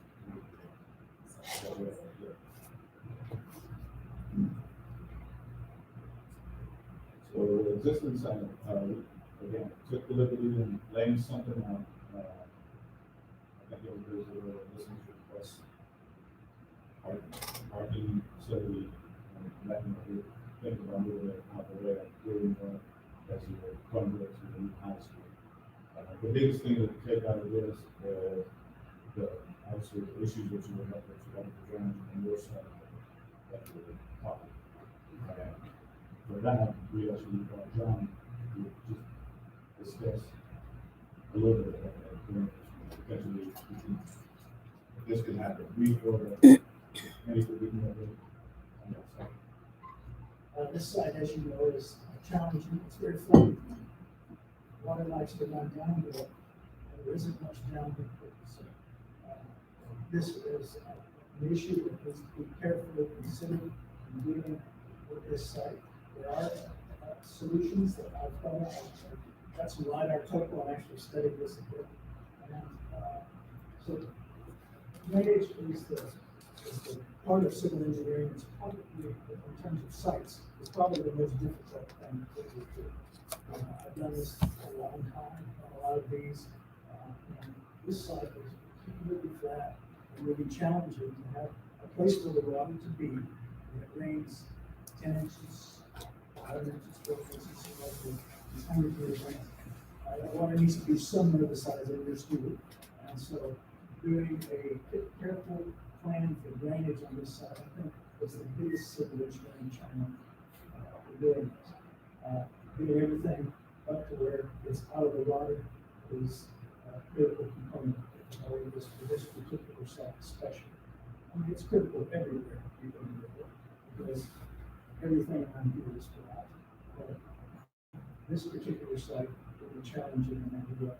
We need, I think, a very good drainage engineer to make this work. I think what we would say is if improvements on the existing site are the direction that we're gonna go, those drainage conversations have to happen. Because they're integral to the design, the overall design, not just of the building, but of the site. And they have a cost impact because it's not, some of the, out of the box solutions are not as maybe cost effective as just having a storm water control, basin, off the site. Or off the But in terms of knowing this, everybody's familiar with the site. I'm sure everybody's questioning what question they have over the juvenile. But again, this is just a layout, that we talk in the future, whether it be high school, combine with the middle school or combine the intermediate or the junior high. So this could always be phased in into the project without affecting the actual school. This would actually be easy for them.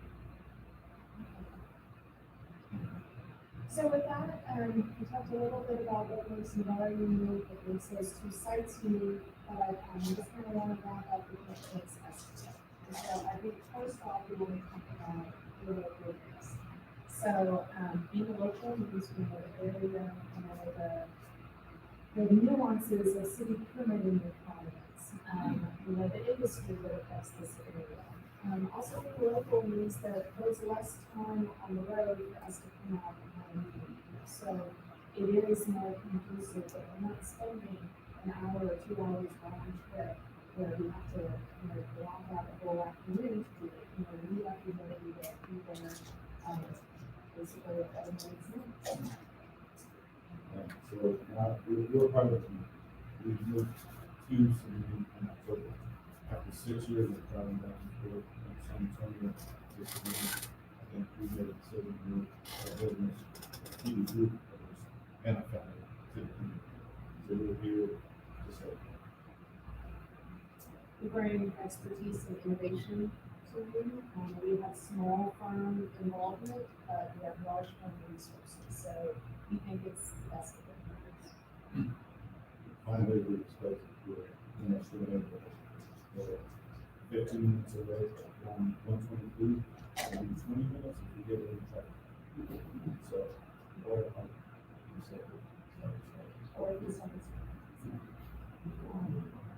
the line maybe may take a little longer. Yeah, You've seen the lines? But, yeah, so with that, we'll open it up. Question. I thought starting this morning, day-to-day, calls on construction. Who would be on site and how often would you be on site? So during construction, obviously, as needed, we're here and we can do here 3 days a week. So it's just kind of drive around the country and work. So how you would I would say, and we're kind of living this right now, that, based on the stage of construction, certain timeframes are more, there's more activity happening, or potentially more issues that come up. Warren is consistently out at the couple of, we've got 3 active construction projects in the city right now. And it seems every day there's something that just requires a pair of eyes to be. And really, when you see something, or you run into something, somebody calls and there's an issue, and you have to handle it. All labor and Well, the reason why it's a little more important for us, we're much smaller district. When you talk about Northeast, I mean, they have facility people, and that's what they do. We don't, yes, we have maintenance, but we don't have facility experts and instructors. So we need, we need somebody that's there making sure the contractor is doing the best for us. Because if we don't have someone watching that. And I was just responsible, that's kind of like example, when you miss with sitting out here in the high school, I was actually a 7 in the industry. And I dealt with something that was, flying back. And so we made it work. It was, and that was when we were still in San Antonio. Being here, it's a lot easier. So what I would say is, we're not gonna, whatever our contract says, we're not going to say, oh, we're gonna go out there like twice a month. We're out there whenever we need to. And the fact that it's 10 minutes, 15 minutes, 20 minutes, away, just increases his availability to people. And, to the point about smaller district, maybe not as robust a maintenance or facilities, department. For every Northeast that we work with, there's a pump, there's, a whole list of ones that also don't, are in the exact same shoes, where they don't have that, and we are the eyes and the ears and the advocates for them. What makes Navarro unique for us is that literally you are just one. So we can sit up here and say with absolute certainty, we can be here at a moment's notice.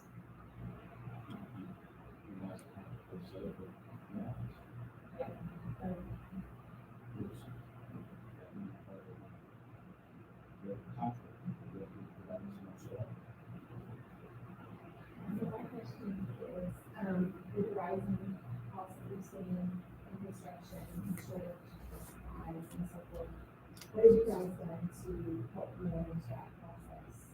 With the budget? So what we've done is we suggested that the contractor find out this person early. Because he doesn't, we're gonna wait until, that material is ready to be submitted, we haven't submitted early.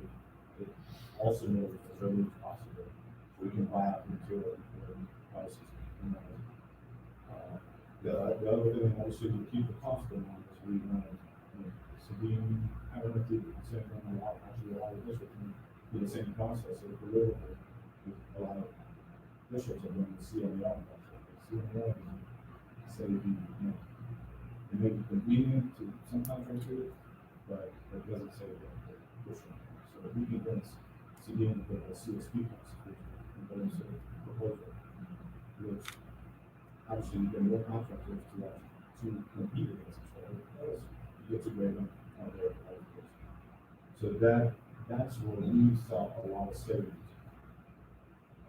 next to the So, the next door neighbor had the fortune of, getting the stadium prior to it, so they were able to take advantage of those kind of low construction costs at the time. Last year we saw about 8% escalation, the normal years we were in 6%. This year alone, to date, it's been 10%. And the contractors are expecting another 10% before this coming year. So it's volatile. But there's also, whenever that peak hits, there's going to be a valley. So it's really about planning appropriately and building in safety nets where you can. So whether that means looking at maybe a more robust contingency in the projects, we can help anticipate some of those unknowns. We've also advocated for early buyout of materials that districts can buy.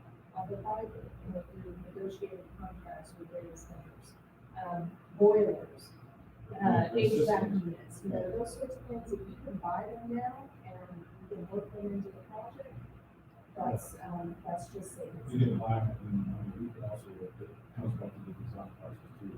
It's what systems we design and we build.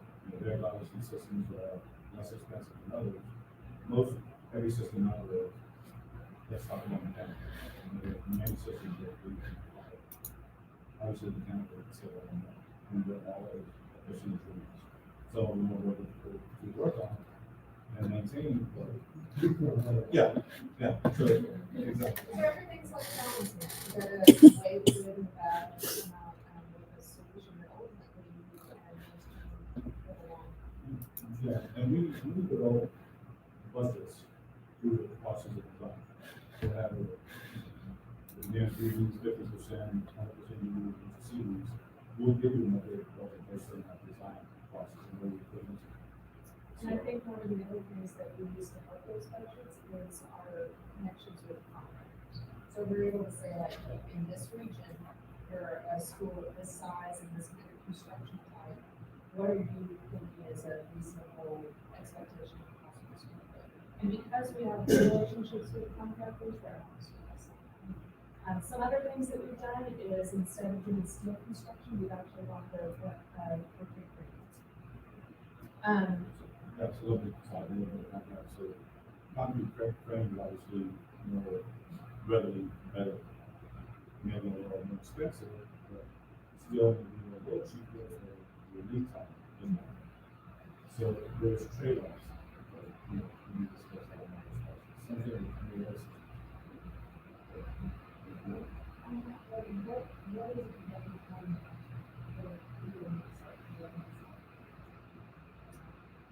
So we like to say, especially for a high school, it's conservative to say we're 9 months to a year. And that's, particularly because of some of the financial issues that John pointed out. You really don't want to shortchange the design timeframe too much, because if you compress it too much, it just leads to problems. So that is a kind of a conservative timeframe. I would say, so Piper High School that we did for Cornell was designed within 14 months. It was a very large site, a very complex site, with about 90 feet of fall on the site, which is obviously something that does not happen. Should bring some of that. The whole challenge is, if this is going to be permanent in the city, the kind of background from us. So you may want to have to talk next.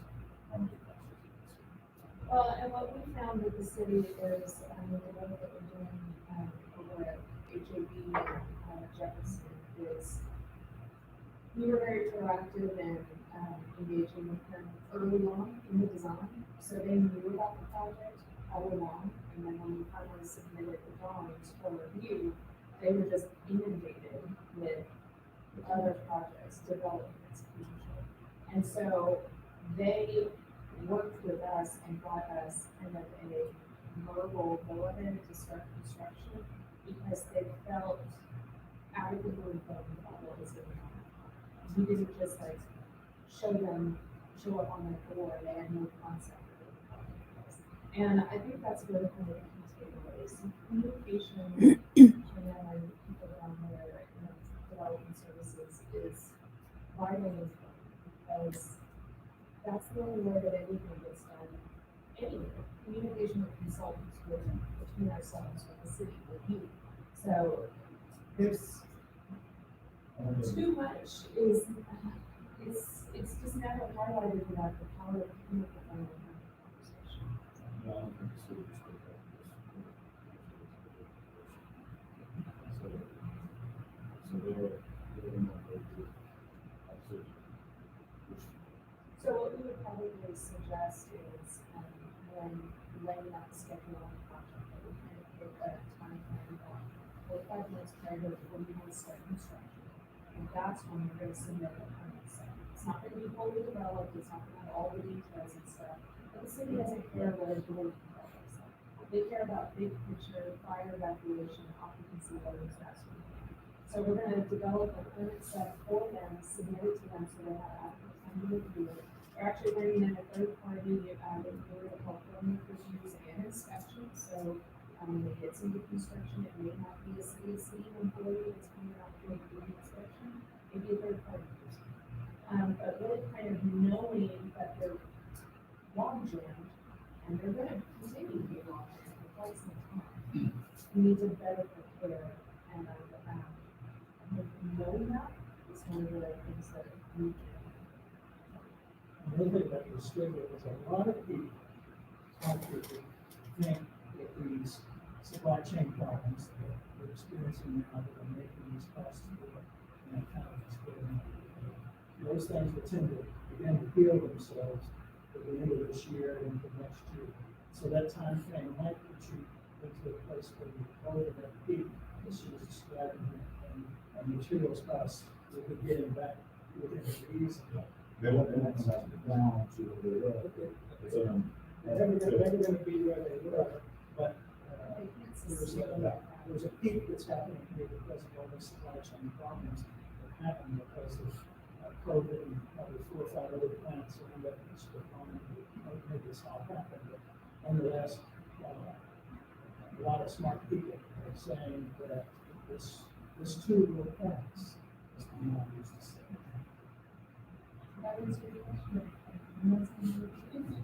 All right, does anybody else have any last questions or anything they'd like to say? All right, we appreciate you guys coming in today. Thank you so much. Thank you very much.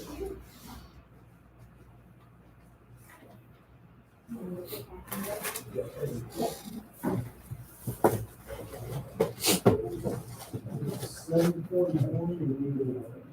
Thanks for attending.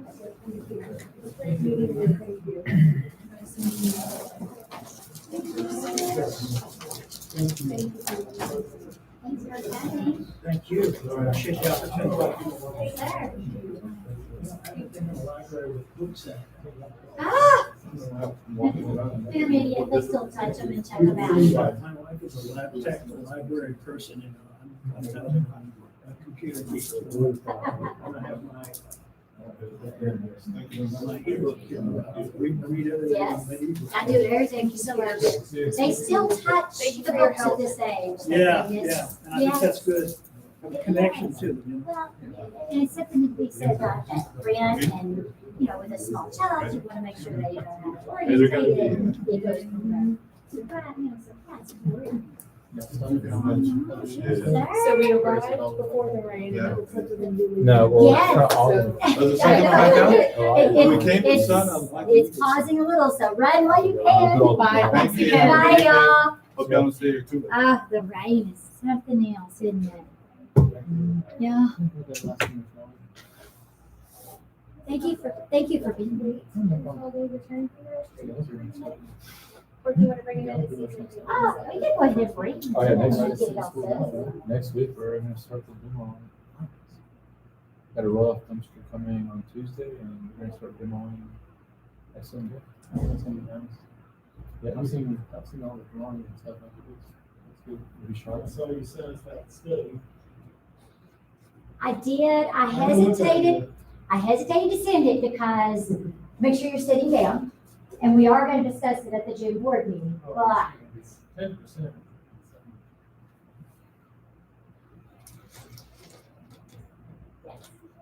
But I wanted you to, I want y'all to have a chance, just make sure you're sitting down when you open it, because, yeah. I went, oh, I have a friend that I decided he couldn't work with, and he personally has a piece of, an 80-acre piece of property on either. yeah. Yeah. No. Well, you know what I'm saying. Do you think that's all we can get over here? Well, you have to actually go look at the land. I don't know if we have access. You'd have to actually go through, but it's a single lane. You're not? Okay.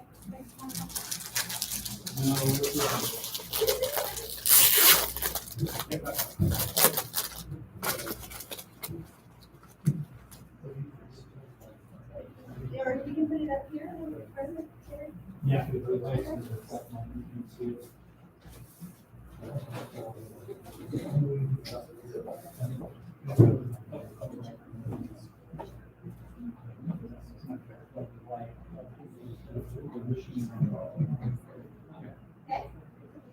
That'll work.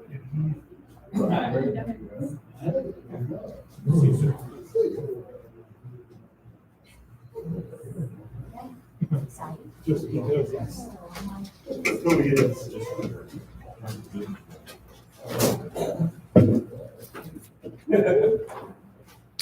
Very sorry.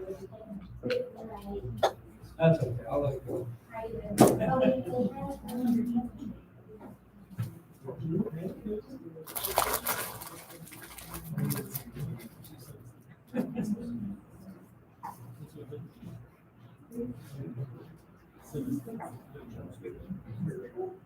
have, Treasure. Okay. I thought it was, but I didn't want to throw it in a bag that might have good stuff. Yeah, all right. 7:45. okay, so this is Carrie Andrews, I know y'all know Carrie, and he has brought John's people with him. Well, I was gonna introduce you, John Speaker. Sorry, so excited. Biggest thunder. John and I have known each other for well over 41 years.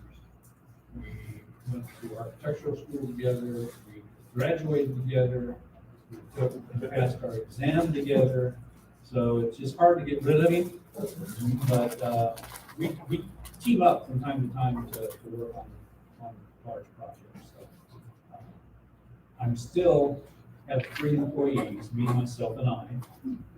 And I tend to keep it that way because I have found over the years that larger firms, they have a lot of lower people that end up working on drawings, and trying to give someone a project to design.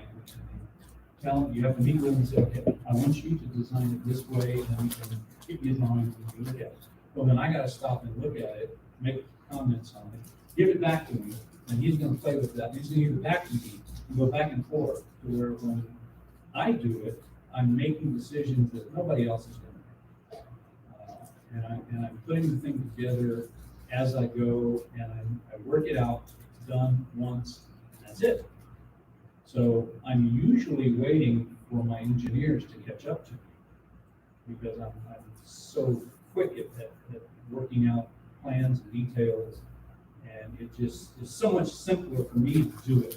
So when we did this school, I did the drawings, I designed it, I met with the teachers, I met with the staff, did everything on this, including the construction group.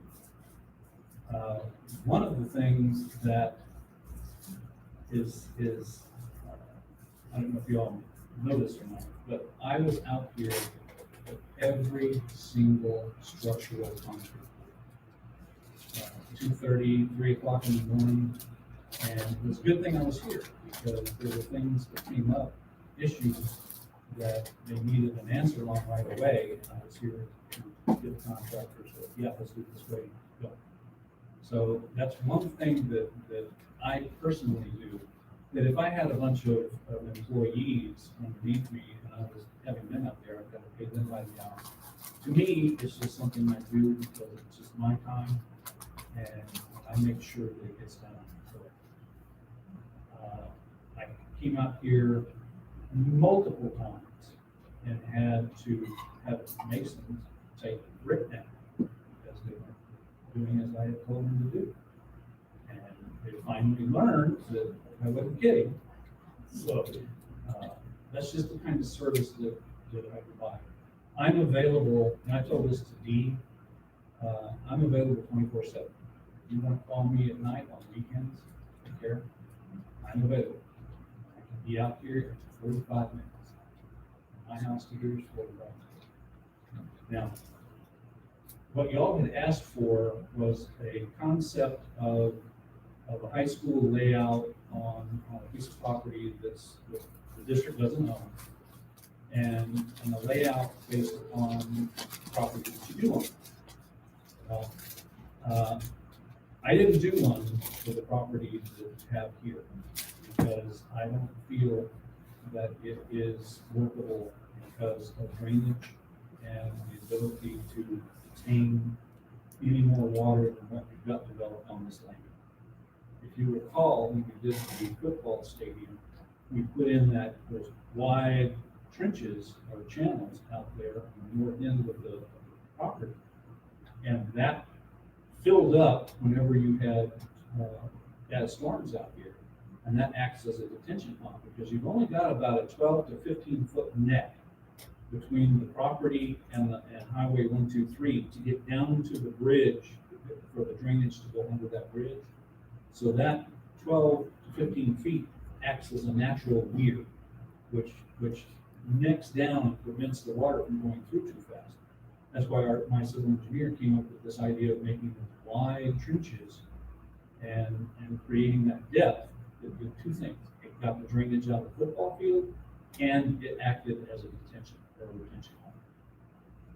As we developed projects, we did a number of projects out here over the last 8 years. First project I had out here for you guys was in 2013. It was the football field. And after that, we did the tennis courts and the baseball field, lighting, the concession stands underneath the bleachers, which one of the pictures, I think she was a board member. They said, well, can we put concession stand and restrooms underneath the bleachers? And I said, no, I don't know. I went out there and field measured it and came up with a drawing over the weekend, brought it back, yeah, we could do that. So I have a kind of a vested interest in the district because Martin Mead gave me this hat. And I kept it all these years. So the culmination of all the projects we have done out here, Dee Carter once told me, she said, you used up all my playground with your detention ponds. I said, it requires, got a whole watershed back over this way, all sheds this way. And you've got to contain it because you don't want to be flooding anybody downstream. So one day when, a couple of years ago, when we had that kind of hurricane blow through, all of the detention ponds filled completely up. Nothing flooded. Dee gave me a call and she's standing out here and she said, Gary, I see now why you said we need to have these detention ponds. Before we came out here, we know what a detention pond is. We installed that to protect your property as well as property downstream. Otherwise, you'd be flooding people downstream. So I don't recommend at all trying to do anything further on this property because you're going to end up putting too much impervious cover on this land and you don't have any ability to contain it. So that's why I didn't do a scheme based on existing property.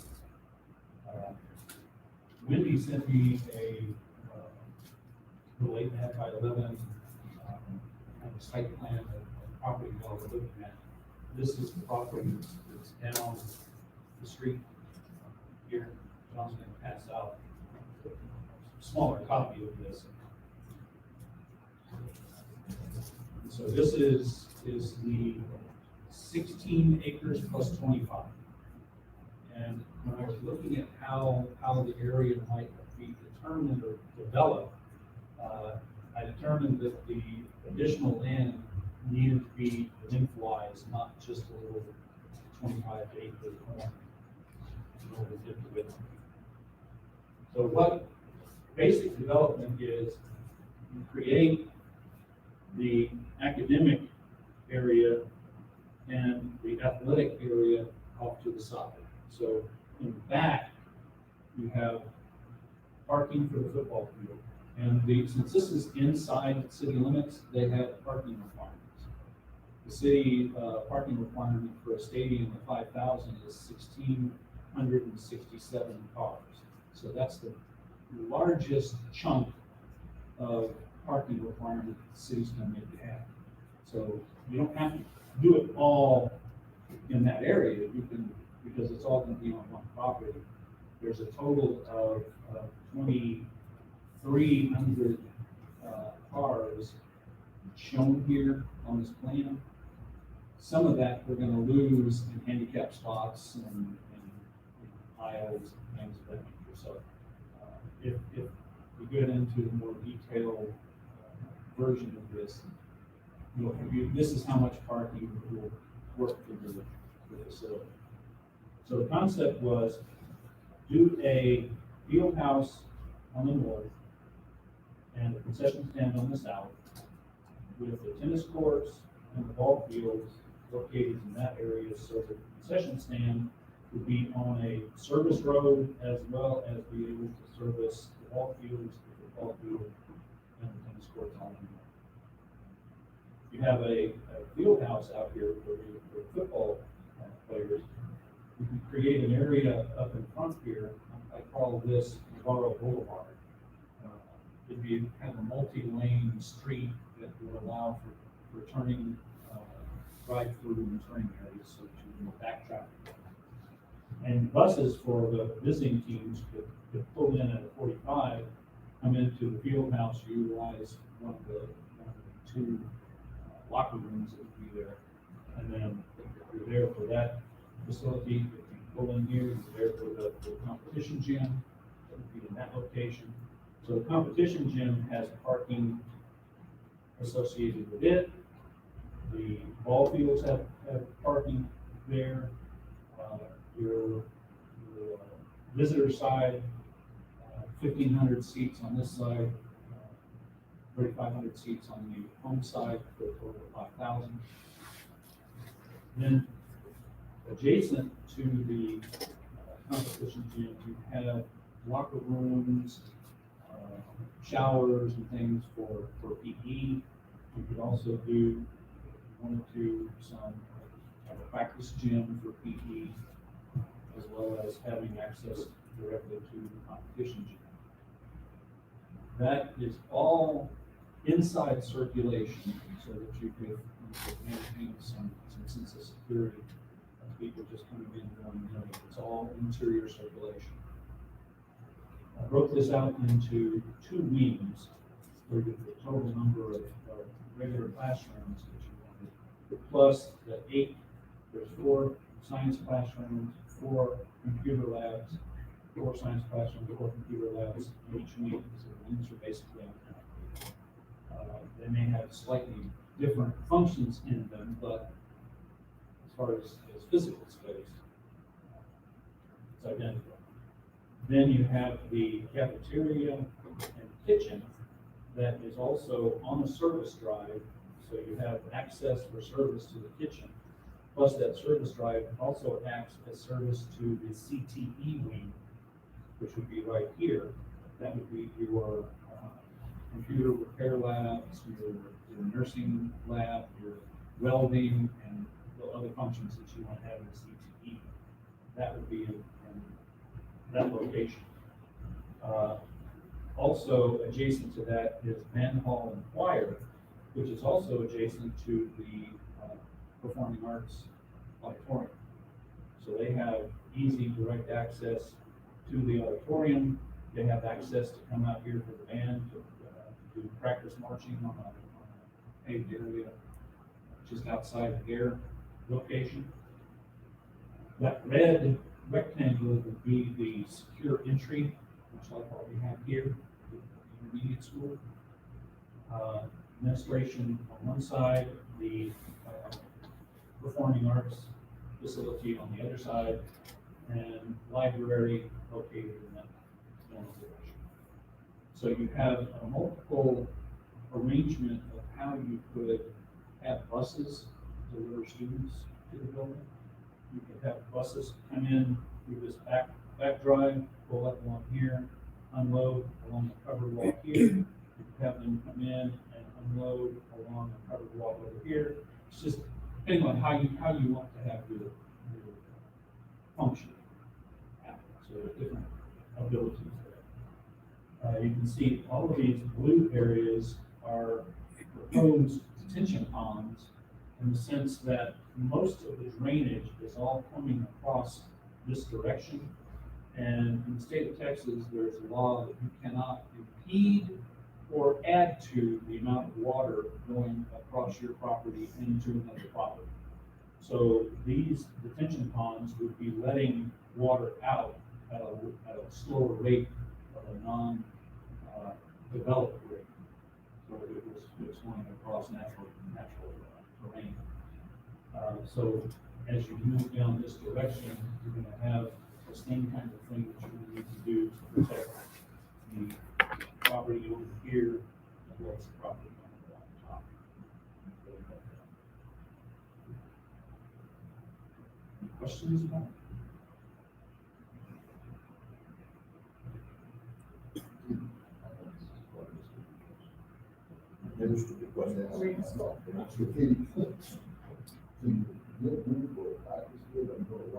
Not just for football, and other fields that go up on the competition. And I know you probably weren't. This is, yeah. This is make believe, because I haven't had the ability to talk with the people who are actually going to be using the facility. So this is hypothetical. This has nothing to do with what you want or what you can add. It's just a layout of how I would develop the site. If this was the site. Now, I know that y'all are looking at other sites. All of this arrangement would just go out the window for other sites because there's going to be other factors that are going to control that. And whether you're in the city limits or out of the city limits, you've got parking requirements, you've got landscaping requirements, you've got drainage requirements that the city specifically you have to address. So, let me ask you this, the prices of these crews now, that all the costs, and the skill labor, and the skill housing, what can you do for that, so you can, One of the things that I have learned over the years, make something complex, cost more. Keep it simple. Don't do a bunch of weird shapes. You don't do a bunch of curves. You don't do a bunch of angles all over the place. You make it simple to build. One of the things that I did on this plan, this school cost just about $150 a square foot. At the time, when everything else around this area was up at 180, 200, 225, because I do things logically. Like every concrete block wall in this entire facility is on an 8-inch grid because it's 8-inch block. So every single opening, every single door, masons don't have to cut that. They build it to fit. A 3-foot door plus 2 inches of jamb is a 3'4" dimension, which is an 8-inch block dimension. So the masons were just elated because they didn't have a whole lot of cutting that they had to do on this project. You keep a lot of, because one of the things that makes projects cost effective is value of scale. If you have a lot of one thing, you get a better price for it. If you have all the same kind of doors, all the same kind of block details, everything in the school, I can look at it and go, oh man, I can take this off really easy because all the classrooms are identical, all the labs are pretty much identical. We met with the teachers group and found out exactly what they wanted in their classrooms and gave it. I don't know if you remember it, but I had detailed the windows to the classrooms as a 3-inch wide window. And, and we put it on the opposite side of where the handle was, so that someone tried to break out the glass trying to reach in and unlock the door. It was difficult for them to do that. Well, the contractor messed up and made them 6 inches wide. So without making them take all the doors back, because they had taken delivery of all the doors, that's when I found, crap, it's the wrong size. So, okay, let's do this. Let's put laminated glass in. And let's do a test. You know, understand the video? And so we solved that issue. And everything worked fine. So you're going to have to design the facility very succinct, very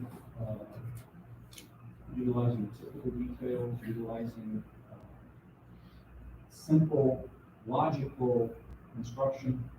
And I know you guys like to use typical regular construction as opposed to modular and stuff. But you keep it simple and repetitive, and you get a better cost. Floresville, I did a $63 million bond issue for Floresville back in 2007, which would probably be equivalent to a $75 million bond issue today. They got a new high school, a new elementary school, they got a new football stadium, concession stand. They already had a competition because I did that for them. But every year, or every time they needed to do architectural work, they contacted me. I did work for them for over 20 years. Because everything that I always gave them was a better price point than what any of the construction in the state was equal to. They were always higher.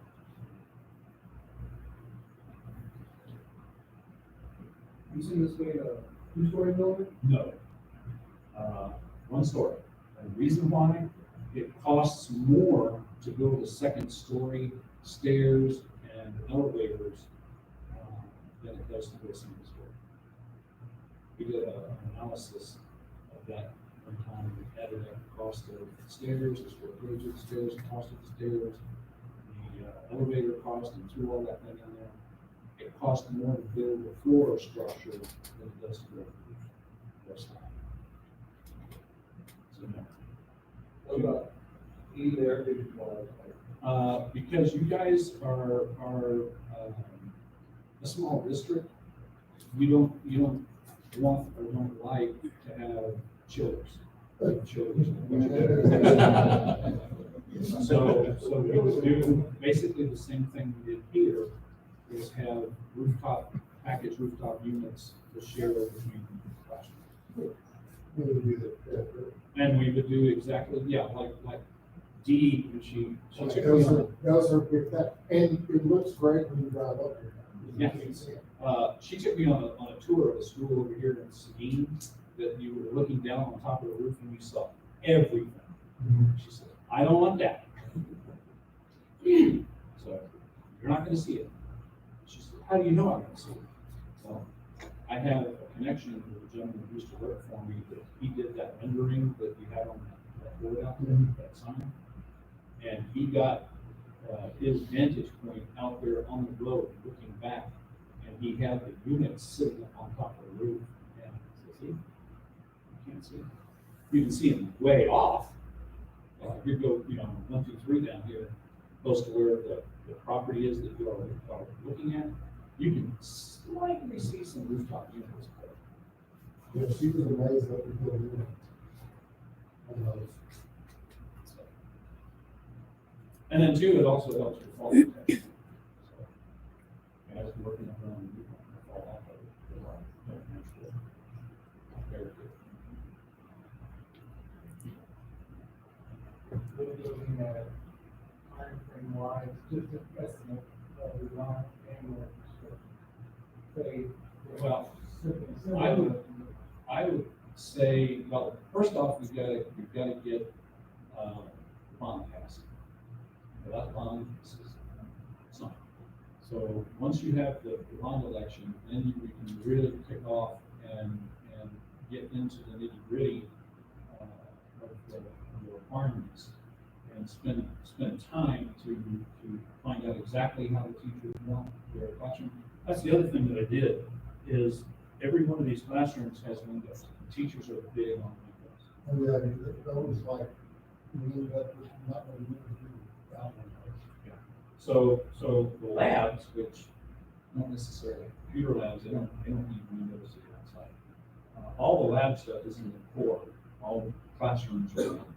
So they all get light. Plus this little, I just forgot to mention, this little rectangle right here is future addition. So you have built in to this the ability to add another classroom. And you can, if you look at the plan closely, you'll see there's little areas on either side of the wings. That's the area that in the program was a project area that students could work outside of the class. Those areas would be located in each one of the main corridors. And the connection into this wing would be right there through that one connection. So that you can still have all interior circulation.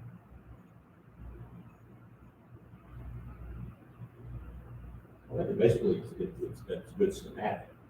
You can take all these basic schematic ideas, apply them to the side. And you look at all that relationship. Arrangements will vary depending upon your site. So, the construction of all the rest of Construction wise, it's probably gonna be 2, maybe 2.5 years. The entire thing.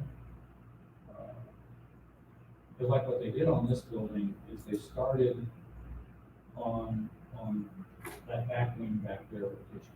And then everything kind of moved this direction, turned, went to the gym as a final end.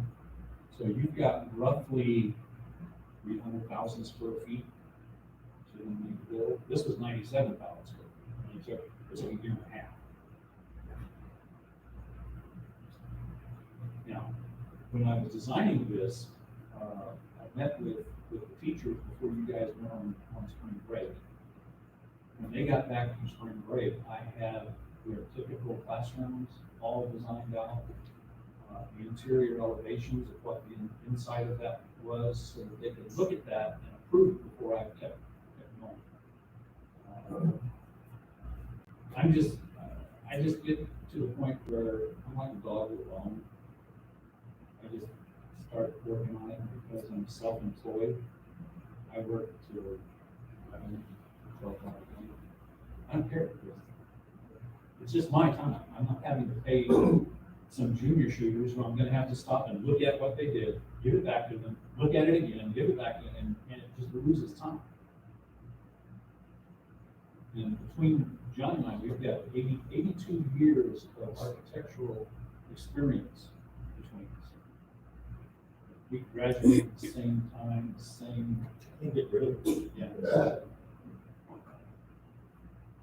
Well, so we also started working together at Lawrenceville School years ago.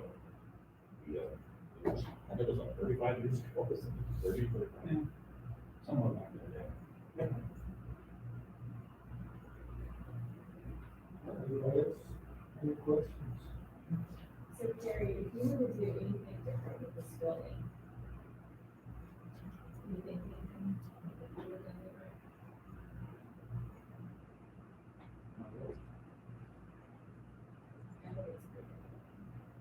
It's very, one of the things that you'll notice about this building and even all the ones they did before it, all of the public areas are concrete block.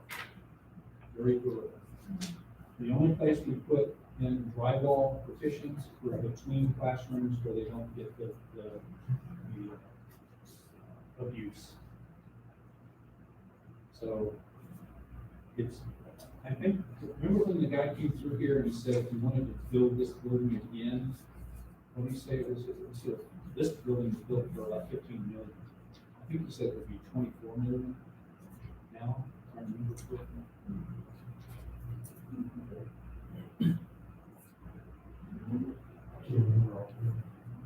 It was that guy that came in and did the survey of all your buildings and what it would cost to replace them.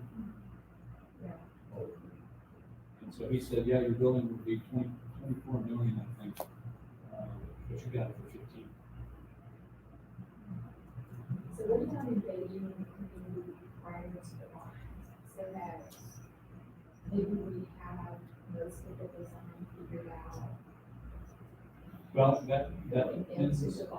Yeah, I mean, you're gonna have to, spend time getting the requirements from the teachers, because right now, this is all just hypothetical. So if we can get the information down, we can put some stuff together for them to be reasonable facsimile of what's gonna be there. We're not gonna complete working drawings and have a lot of information, but basically we'll be site plans or a building plan that would show where classrooms and things are. But yeah, we could meet with, whoever is going to be presenting this thing, plans like that.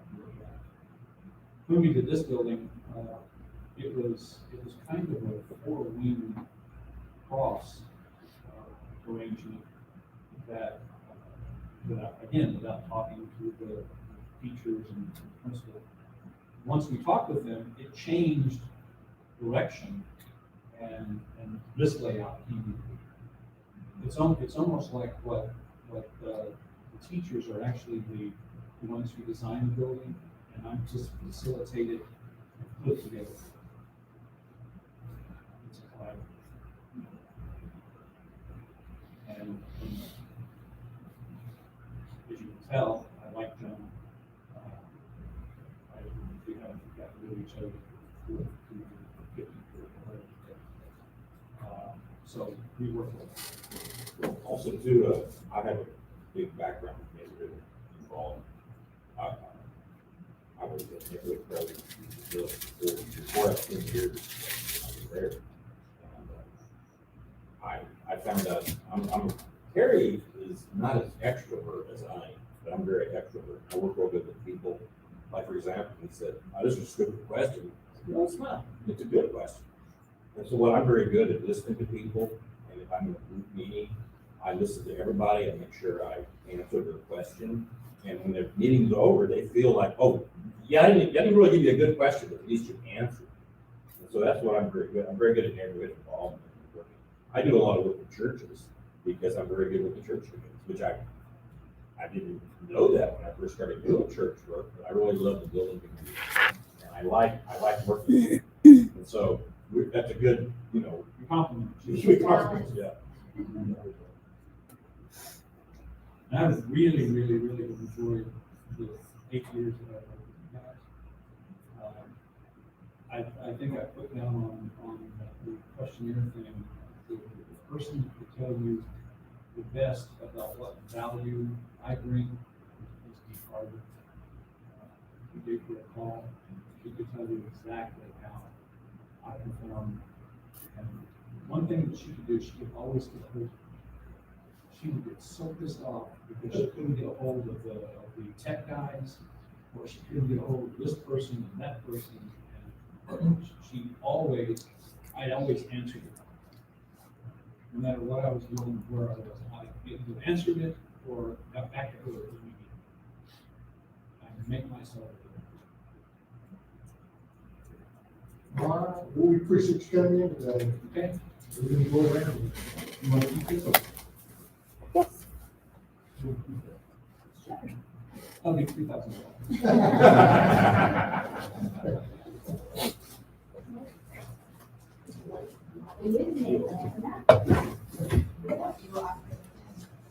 Well, actually, No, the hat.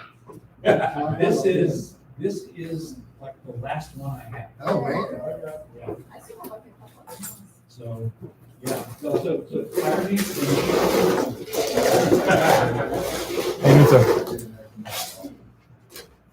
Yeah, they're great men. They are good. And thanks again for letting us have the opportunity to talk to all. Hopefully, we'll keep working.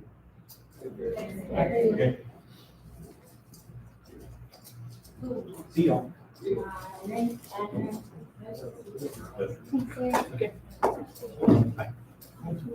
You're welcome.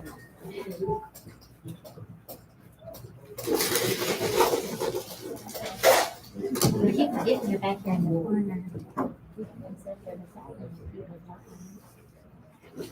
You're just hiding under the counter now. Is Yeah, that well. what you're doing?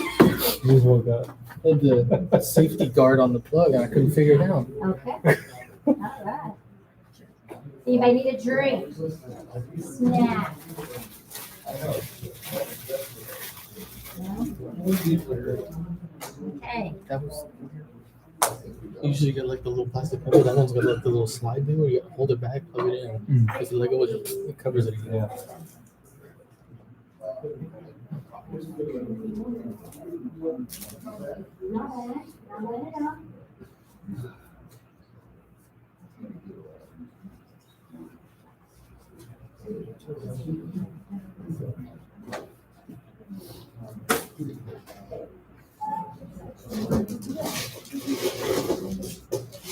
Please just shake your hand. He's in the other room. Oh, okay. Oh, okay. Hi, Joey. It's so good to see you. Yes, Frank. Russell. Good to see you again. Everybody hanging in there? Okay.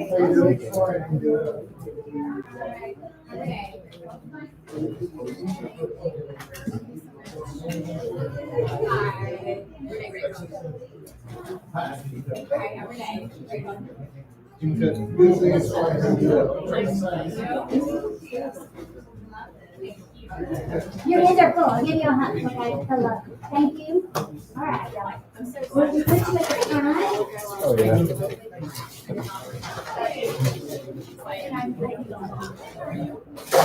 I'll be taking a little shower on my way to the school.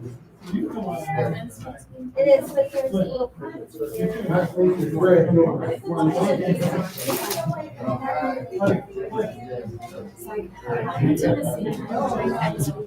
I know, I know.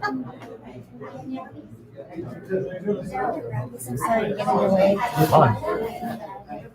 So here's the, can I take him on the tour? His friend. Really? Yes, I know. Good, good seeing you. That's the whole point of people spread out. This one. I got to have some. Sorry about the napkins, So, Hank. while they're getting set up, I'll go ahead and introduce y'all. This is President Associates, and we have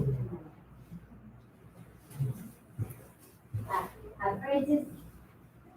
I will slaughter your last name. Zerdia. So Francis Zerdia. We have Bo Ledoux. We have Jody Willis.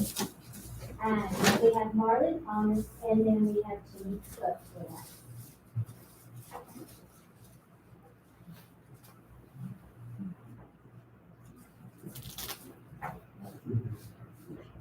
Yes.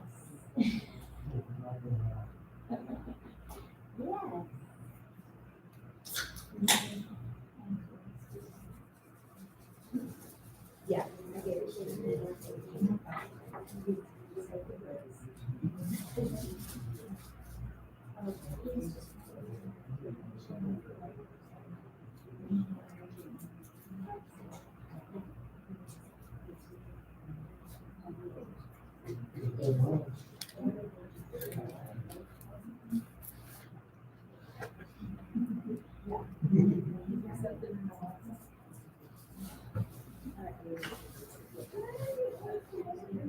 Yeah. I get it. Yeah. I see. You don't get very nice things. All right. Are we ready? Yeah. Ready. Okay, well, good evening. Thank you so much for this opportunity. I'm sure that selecting an architect, finding a big old piece of land, programming a high school, passing a bond, building a high school, all of that may seem like a very intimidating process. But I want you to know that the team right here from Clayco, we've been through this process before. And it would be our great pleasure to walk with you through the process from concept to close out, to make sure that these little girls and all the other students in Navarro ISD have a high school that's going to enrich their academic experience. And so just for the next couple minutes, we want to talk to you about how we would partner with you to come up with a concept, to plan a high school, to pass a bond, and to get it built on time and in your budget, so that you do have a wonderful flagship community that's befitting for Navarro ISD. So who we are your start to finish team. This would be the team that you work with. I'm Jolie, and my role for you would be one campaign strategist and communications person. I would do your graphic design and copy editing of all the bond materials, and also just a general elections troubleshooter. If there's an opposition group or if anything comes up, I would handle and coach you through the elections process. I'm Bill, and that's an allergies one, and a cough drop one, so if I spit something at you when I'm talking, I apologize in advance. My main role will be, help with the upfront stuff, the planning, the programming, the budgets, that sort of thing.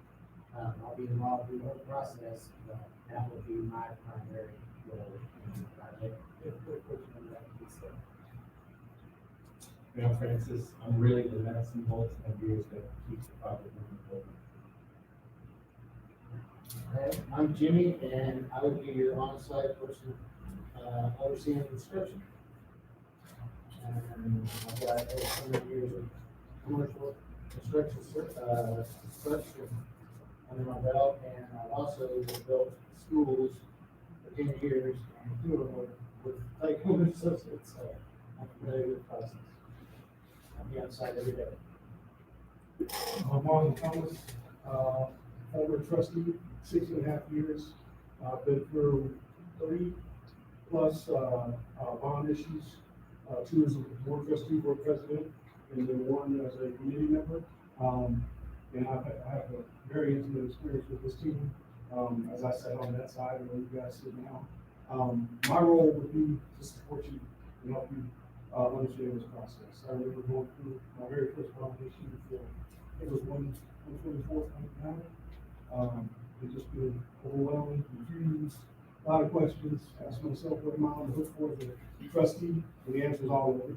Right? You don't get all the bad stuff, falls on you. All the good stuff, you had nothing to do with it as a trustee, right?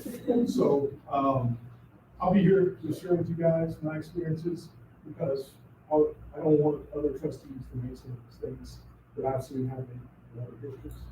I can assure you that mistakes do happen. If they're not intentional, about some of the things and decisions, upfront decisions that happen in the So we've got an on-site campus concept to show you and an off-site campus concept that we'd like to show you. And so in order to do that, we found out as much as we could, tried to research the district and find out as much as we could. So the first thing that we've come to understand is you are growing. I'm sure it's a Captain Obvious statement, but you're growing. And so as more, that tells us a couple of things. You need a master plan of campus that will grow as your student enrollment grows. That's very important. So we want to design that up front in the building. Second thing is, as more families move here and more students are enrolled in your school, maintaining the identity, the close-knit identity of this community is very important. So the campus needs to foster connectedness and what's so special about this community. So we want to be sensitive to that. So we took a small dive into your campus. 3/4 of your facilities are situated on 62 acres. You've got a north drainage issue that funnels majority of the water as it runs because we walk to the north. And then also a couple of things, one of the other things I want to point out was 800 parking spaces that's paid also. Helps with parking. Was that when because they extended water, showing between quarters over there? So within your constraints, and it's not just an ROIs, but you get time constraints, work constraints, and also the project. And regardless of the pandemic, I have never seen a project big. It has always increased cost. It's leveled off some, but it's not. We also understand that you offer your students a very rigorous academic experience here, and they respond by living up to your high expectations for them. So the concept of building or designing and building a flagship high school is an opportunity to build on that excellence and to shape how students continue to experience the curriculum. So this really is a very special situation that you're in right now that is gonna shape the future of so many kids. We also know that you're looking at a campus, athletic facilities, a fine arts, performing arts center, a large competition gym that can hold a lot of people, and fine art spaces for all of the programs that are so successful right now. You're looking for a lot of common spaces, not only where students can gather together socially, but also where there's an opportunity for them to work together in some student-directed learning, maybe some through cross-curricular learning, and that your athletic spaces need to grow and be expandable. And also, this is an opportunity to sort of offer more CTE programs for your students to have more hands-on learning. So all of these things are things that we have come to understand about you. And I'm sure as the experts in Navarro ISD, there's more that we would love to talk to you about. So based on what we understand so far, what we want you to know is we want to work with you, we want to help you. And in addition to getting an amazing, beautiful design, there's two things that we can specifically do for you that we want to talk about tonight. The first is maximize your value. You want to stretch your bonds dollars as far as they can possibly go. And the second thing that we can do for you is keep you engaged in the process, start to finish, so that you get exactly what you're expecting, and you can be completely accountable to the people that elected you for those bonds dollars. So we're going to talk about those two things for just a couple of minutes. So maximize your value. What does that mean? Basically, we want to help you get the most bang for your buck. So these services that are listed here, we provide those services and will help you. Last time up there, components of the with all of you. Some of the things that we'll be talking to you about is during the design process, you may need to make some decisions about initial cost versus long-term maintenance cost. Again, we're trying to help you get the most bang for your buck. So some materials like VCT may be cheaper initially, but then y'all know with VCT, you've got lights in this and all the maintenance side of it. So maybe there's another option. Again, we're trying to maximize your value and trying to help you get the most bang for your buck. And I think that maximizing value piece is really, really key and critical.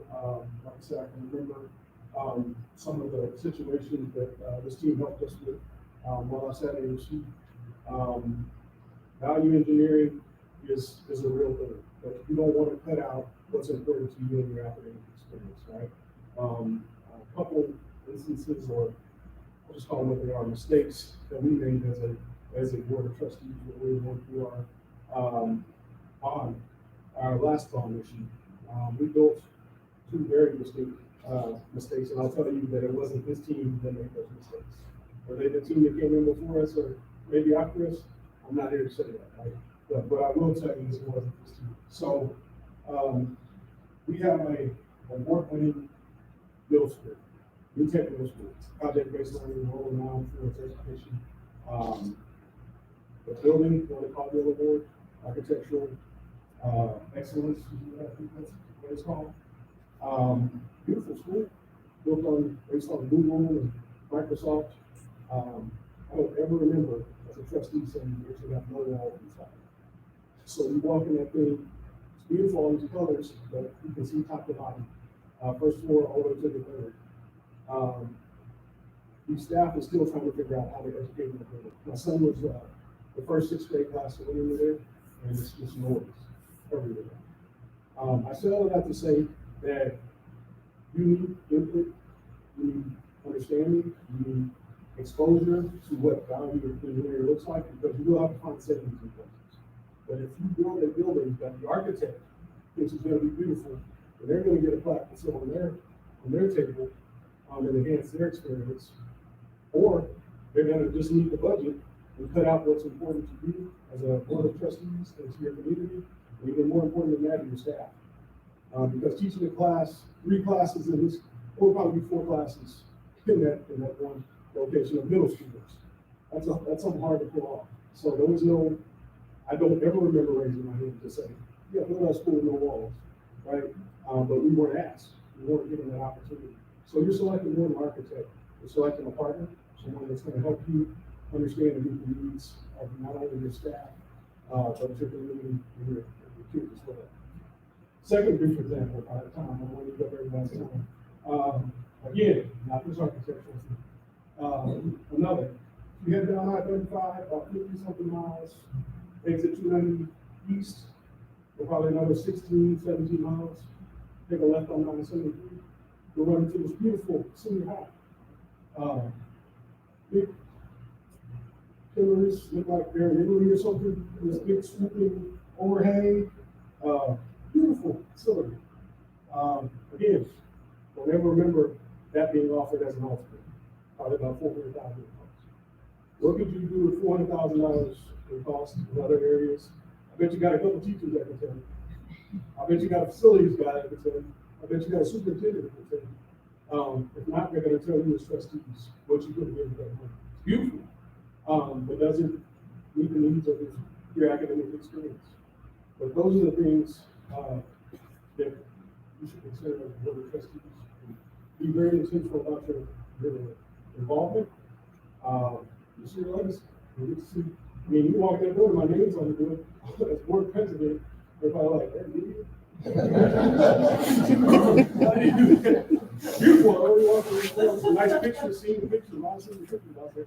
But just be intentional about it. Whether you select this team or not, I still want to help fellow trustees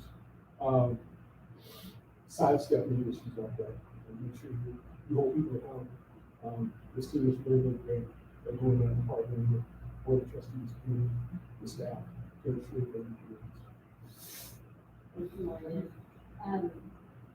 Another thing that we do to maximize your value is offer to almost kind of think turnkey community engagement and bond election assistance. We have the school districts to run every day.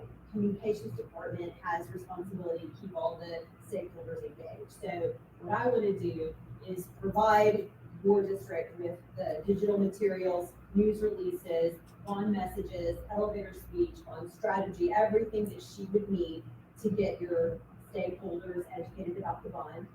All the coaching is based on best practices. I've done bond elections for 14 years. So there's been a lot of change, and I know tactics that work, tactics that aren't quite as effective. And so partnering with you and finding out how does the community work? Who are the main messengers? How can we use those? We'll put together a strategy that makes sense and is unique to Navarro ISD. But the idea is everything we would help with your administration, so that it doesn't detract from the very important job of being the instructional leader. And then all of the timelines we would meet as well. So everything would be legal and ethical so that there's no problems after the election is called with someone making a complaint that we weren't following the rules. We're rule followers, so that happens. And then of course, programming your school and the state requires ed specs, we will do that for you as well. So there's just a lot. We can circle back to this during questions and answers if you have questions about this. But these are ways that we would also intend to maximize your value. We also do a lot with keeping you engaged, as Marlon has alluded to, but I'll let my experts here, since I'm not an architect, tell you about that. So this all comes about because on-site design, we would come to your place, we'll sit down with your folks and design it with you right in front of you. But we want to be a part of that process. Ultimately, what we're trying to do is we're trying to wrap the facility around your curriculum. We're not telling you the preconceived idea. We're not coming in and telling you this is what you need to do. We're going to come in and listen first, and then we're going to design it. And then, when it gets out of the design and goes into construction, then tuning will be on the job site every day. And like I said, I've got over 29 years of experience. I graduated from Pennsylvania in building construction. And for the last 10 years of my career, I've built nothing but schools. Okay, so I've done pre, daycare, whatever, to elementary schools, to junior highs, to high schools, even college campuses. And so I obviously have the ability to go in there and look at plans and specifications and go out and check the work to make sure it's being done. And Jimmy, do you speak contractor? Oh, yes, I mean, I was superintendent for 29 years. And Jimmy, where do you live? I live in New Braunfels. So you're a So neighbor, close, a yes. good neighbor. And also in addition to Jimmy, I'm typically here at board meetings to present to you project updates on how the construction is going. Not only that, but I'll also be here either twice a month or even once a week. You guys are not problems, not politics, 50 minutes to get out there, so we're there. So I think, we want to just tell you our process, but now we want to show you the concept, which I'm sure you're interested in seeing. But one more slide, which is basically just more of Francis, how he would keep you engaged as he comes down and works through. And so there's gonna be some certain milestones throughout the project that we want you to actually tour the facilities and see how, what you all decided on up front is actually get to that. Is it just monthly updates or? Yeah, it's typically board meetings, but if I need to come more often. Just like, just information, providing to, Yes, that too, but we'll also provide you a snapshot, pretty much in F11 of some of the pictures going on in the construction. You'll see the schedule and how we work, as well as. And that can be shared with the community and its teachers as well. Like I said, real briefly, we also send progress, pictures of updates of hundreds of whatever in the walkthroughs, in the construction meetings as well. To the board, and that I was helpful, people ask me, what are you going to do in the high school? And we know what the timeline is and the project schedule. One of the benefits to having Jimmy on your job site every day is he's gonna be the most familiar with what's going on, so if something comes up, then we can address it right away. So how many have questioned whether a new high school will fit on the existing site? All of you. So we're here to say yes, we can, but there's gonna be some growth. So A4LE recommends 30 acres minimum for a high school site, and then 1 acre for every 1 student. So if you're gonna plan this high school for 1,500 students, you're gonna need a minimum of 35 acres. As I mentioned earlier, you got 62 acres. Right now, your elementary school has, it roughly takes about 12 acres for that. A4LE also recommends 10 acres for elementary schools and also 100 acres per student. So you've got roughly about 600 kids.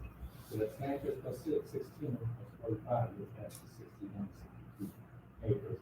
You will need to go to middle school, or junior high school. So, with that said, some of the cities, since you're being Seguin's ETJ, you're gonna follow some of the code requirements. If you plan on building extra 1,800 seats to get you to 5,000 seats in the stadium, you're gonna need 600 parking spaces. I mentioned also you've got 800 parking spaces just on this site.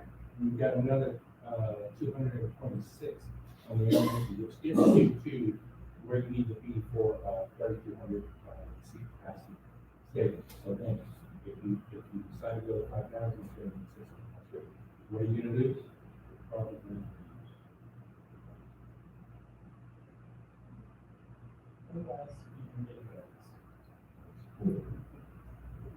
So within this, I mean, it's got all the components in here. We did a test fit. So you've got a 1,200 seat capacity, new competition room with practice room as well as associated locker room. We've got a 700 seat performing arts center, new administration, and then the receipts facilities there. Now with this one, it's going to have to be a phased concept. So we build the new academic spaces, move the high schoolers, move the junior high schoolers to old high school, and then build the rest of the facility. Those are the trade-offs. This is going to take much more time, and we don't face stories, This, currently it's 2 stories, but, and, a lot of that will be city. you can look at a three-story option or look at that too, but because of the, because this one anyways that goes by, they're limiting, there's a 45 foot height limitation. So you're not actually in direct conflict there. They do want us to submit studies that will show what the plan is. So if you say with 2-story, you're gonna be well into that. But if you need to look at 3-story, then you just need to look at that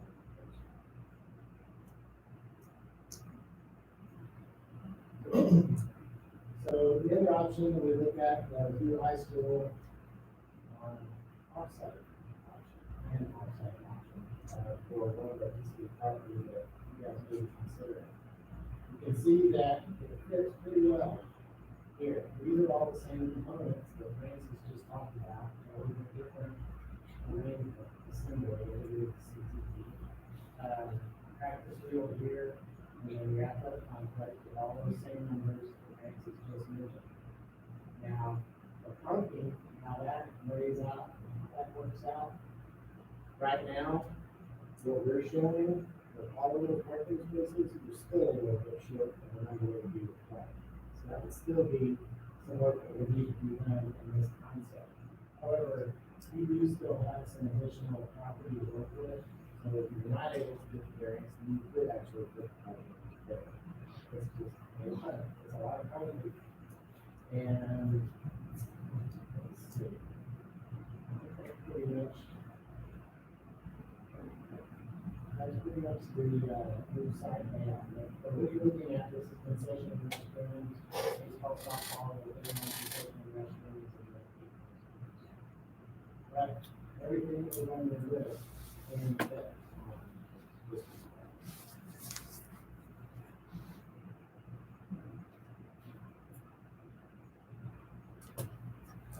So very few people get to do what you're embarking on.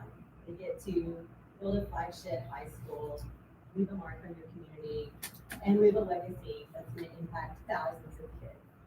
And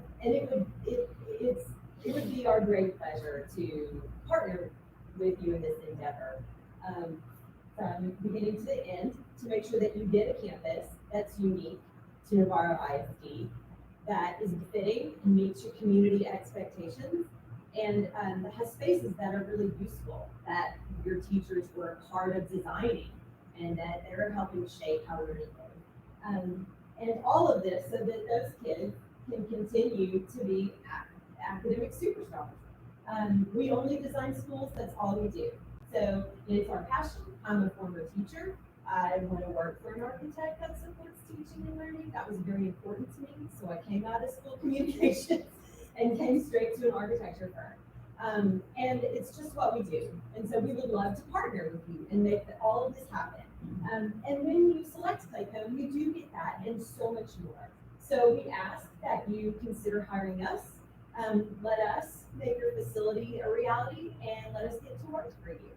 So, thank you. On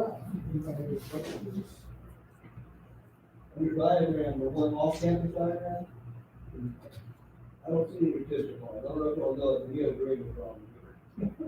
You do have a really problem. And this is a concept that'll show that you have the space. You do have space for retention and or detention, like whatever we need to do. We didn't show it on this because we were trying to focus on just the facility. But yes, you would have to have that for sure. This is not a design. This is just to show you that the spaces fit on your site. No preconceived design. What do you, maybe estimated the timeline for design and construction? We are usually, just estimate on both onsite or offsite. The onsite, again, it's gonna take a little bit longer time, so, I estimate 3.5 years. for completion. The academic portion, actually, we work with them, 2.5 years. A little bit less for offsite. So during design, once the bond passes, it'll take us about 6 to 8 months to complete the design through schematics and construction development, and then it takes us about 2 years. I don't know what your schedule is, we can work with you on phasing, if we need to expedite that schedule, and we can hold it sooner rather than later, then we can start.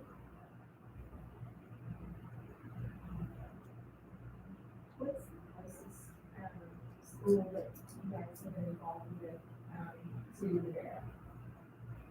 Within this area? What's the closest ISD that you've been?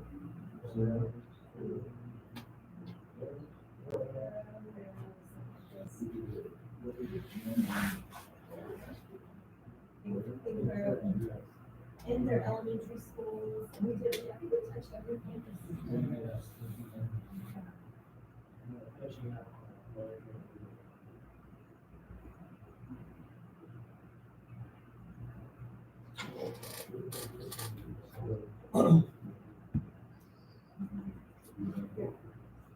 And how do you remember the price increases that we're seeing now, and what you're going to do to your clients to help, reduce some of those costs, but as future costs, now what do you do? Great question, because I am getting a lot of substitution requests. So I'm being very, very diligent on research on substitution. And actually, the majority of them have been out to be equal to what's been specified. So we are allowing more manufacturers for the products within our scope of work and the specs that hopefully give better competition as well to reduce some of these products. There's more work on our end, to do that, we have to be flexible in this market right now. This is incredibly unique market, and, one of the things that we're doing on another one of our projects is because we're choosing that, steel is so far out on the mountain, we actually, project just did that, we don't have to pay for it, but we were ahead of that, a couple of months, and look for those contractors, those hired for the district, to go ahead and get that package on its way to doing detail and doing packages, so we're taking those success.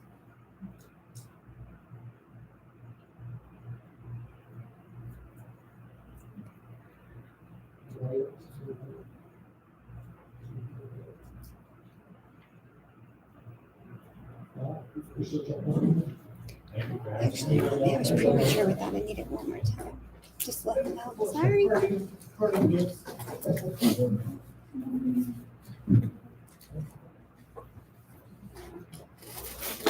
So what's in here is some more information about us. It's kind of an abbreviated RFP.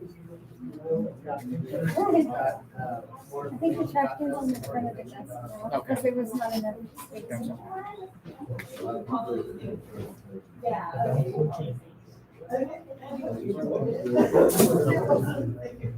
Okay, yes. You got our scrapbook? Okay.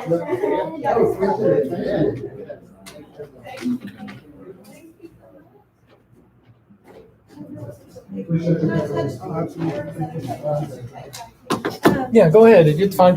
Thank you, sir.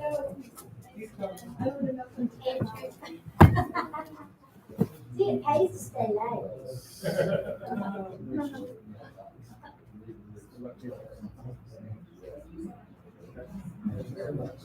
I used all your kiddos. Oh, were you talking? Yeah.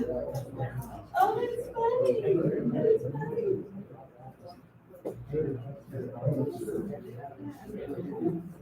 Thank you so very much. That's right. Thank you.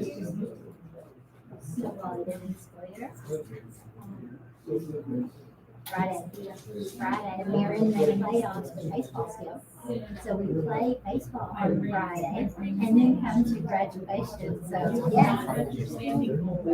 I don't know what time the party is. That's gonna be cutting it close. It will, right? Especially if they start late like they did. Thank you. Let me see. I'm assuming Thank you so much. One more to go. One more to go. Thank you for the help. Appreciate it. Fix like the other day and they start 4 hours late. I know, right? There you go, sir. Good. Good seeing you again. Same here, man. Okay. Yeah, take care of Monica.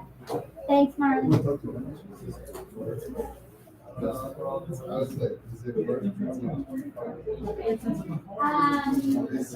Is this link, can we actually accept? Tumblr, let me see what it's worth. That's what I was trying to work.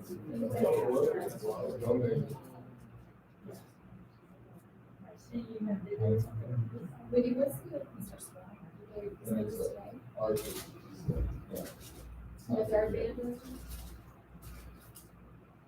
When Katie Arnold was saying about the whole entire band directors were, two of them, yes, that is one. Mr. Swanner so far. And no.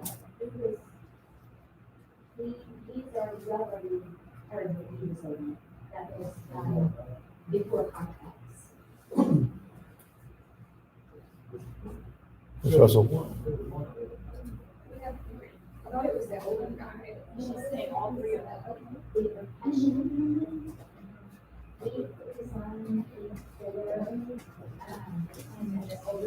It's their first try.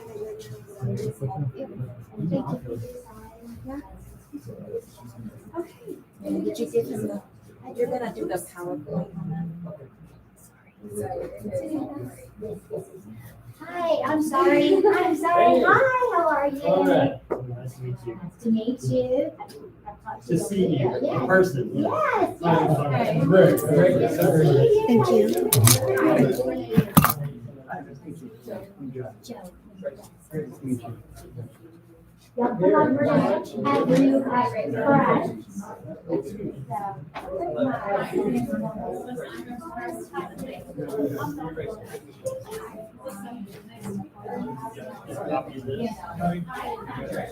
No cheating, don't look in before it's next.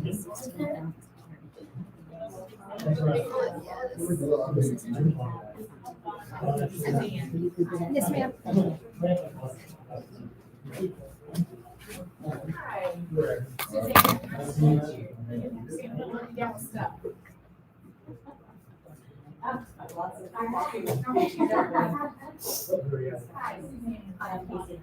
Greg. Nice to meet you. Okay, I'm Clint. Clint. Thank you very much.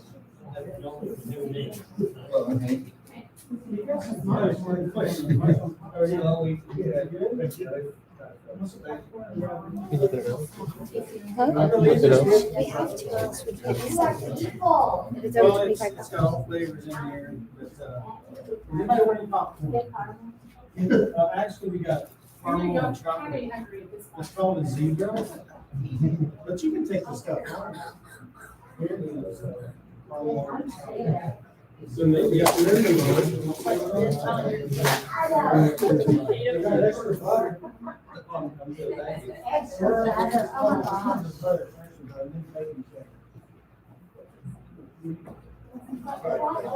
I'll try that. Oh, no, I can't find it. I'm never gonna finish this. 16 ounces. Well, on this site, $24.99. That sounds unfair. They did their research. Yeah, they had to.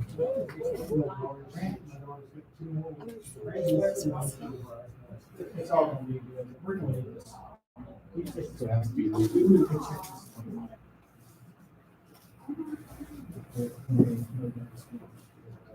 this one. Is that one made of steel?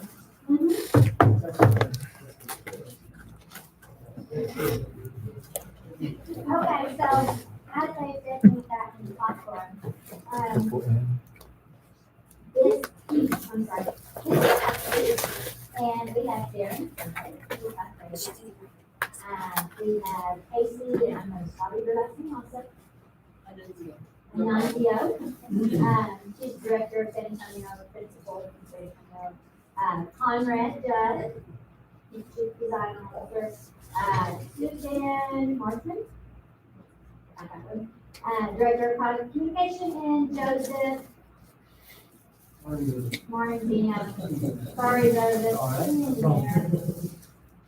right, I'm gonna let y'all proceed. Did she just hand it over? Did you say go? Yeah. Okay, first of all, I want to say thank y'all so much for having us. It's a real pleasure for us to be here tonight, and it's a great opportunity. We're excited. If you seem a little nervous, it's excitement, and we've been looking forward to this all day, and actually for the last few months, hoping that we would get you guys to have a conversation. I know by now you're pretty exhausted, and it's on us to keep the enthusiasm going and the energy high here. So we're trying to do that. And what's really special about this presentation here today, it's less about us and it's going to be more about you guys. And so we're not going to be showing you a lot of pretty pictures of things that we've done in the past. And we're not going to be talking about too much of who we are, because we can probably cover those things in question and answer. But right now, the format we have is 20 minutes of a kind of formal presentation and getting into some Q&A. It's a great format. What we intend to cover is a brief intro. I'm going to do that. And then I'll hand it over to Casey. She's going to cover a little bit about what makes us unique, Huckabee. And then Conrad. We'll be trying to get to Conrad pretty quick here, because he's going to be covering the projects that really are related to you guys. And then finally, Suzanne, we're going to let her cover community engagement. It's great to have a good plan. It's great to have all the right things in place, but you've got to pass it all this year to make it happen. And that's why we have that here. So this is our team. This team you see here today is a team that's going to be here from day one. Every day is day one for us, and you're going to see a lot of us. It's going to be led by Casey and I up front. And so the people that you see here today are this A team. But this A team is going to remain. It's going to be here, and we're going to see this together. We see this relationship as a marriage. We want to develop the relationship on a daily basis, make it stronger as we continue forward into the future, and we never want to go away. So we always are seeking to earn your trust. So I'm an architect. Conrad's an architect. You know, you're an architect. Casey's an architect. She's also the director of the San Antonio office, so she plays a major role there. She wants to take this one on. Conrad's been designing facilities for 30 years now. He's been in this for a decade now. And so we're very knowledgeable of educational type facilities. I've been with Huckabee for 25 years. You know, our firm is 9 people. Today we have 250. And the reason why we've grown is because we just take care of our clients.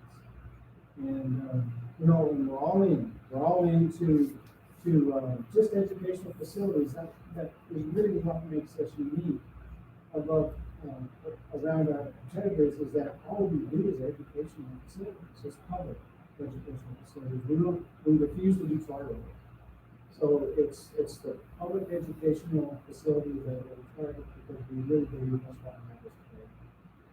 The little book that you have, I'm not going to go through it in detail, but it's this little guy right here. I could print you out 1,000 pages of beautiful buildings, but that wouldn't tell you anything about who we are. That tells you who our clients are. But this little book tells you what we're about. And I'm just going to briefly summarize it. It's about, we get up each and every morning because it's about kids. Every child deserves an education. That's why we're focusing on the things that we do. And then educators. We need to be supportive of those who are dedicated to the amount of passion in children to them. And just the smallest of details matters to them. It's not changing the whole world, it's just providing them what they need and helping them get where they are, to have that environment so they can educate. And the taxpayer is a big deal for us. We understand that every dollar that we spend is taxpayer money. And it's our responsibility to learn what your expectations are here, to learn what value is, because value changes from one client to another. We have to understand what value is to you guys, so we can deliver it for you. Taxpayers don't be paying attention, and we manage taxpayer money daily. It's all the only type of money we've ever managed, but we understand the responsibility and making sure that we have clear documents, that we have documents that are followed by the construction industry. That means you'll get good pricing, that the document has really what you asked for, nothing more. You know, we get to walk away from this at the end of the day, you guys don't, so it needs to be yours, not ours. And we understand that. And then finally, if you get those two things correct, you have other communities that change it, the DNA of another community. Talk to you all, I'm sorry, but, we need to get it to you, Casey, so you can talk about the all in that section. Thank you. So as Darren said, we are all in education. We've been doing this for 53 years now in the state of Texas. It's so good.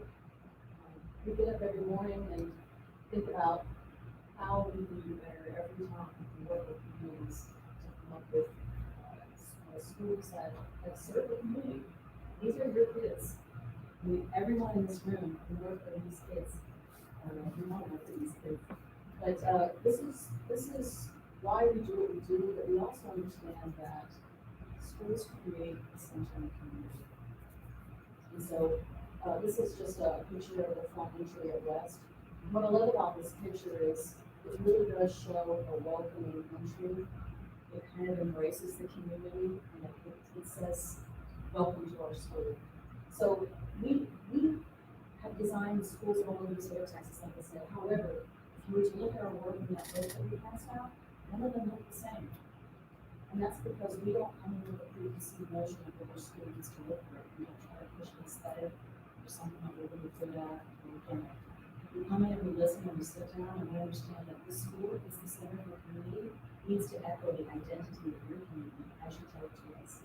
We're not going to tell you how to design it or what it needs to look like. It needs to give a message to your community that you're good with and that you know that's information for our high school. And so a lot of the spaces that we design in these schools, they're set up for lots of collaboration and 21st century learning, but these spaces also double function.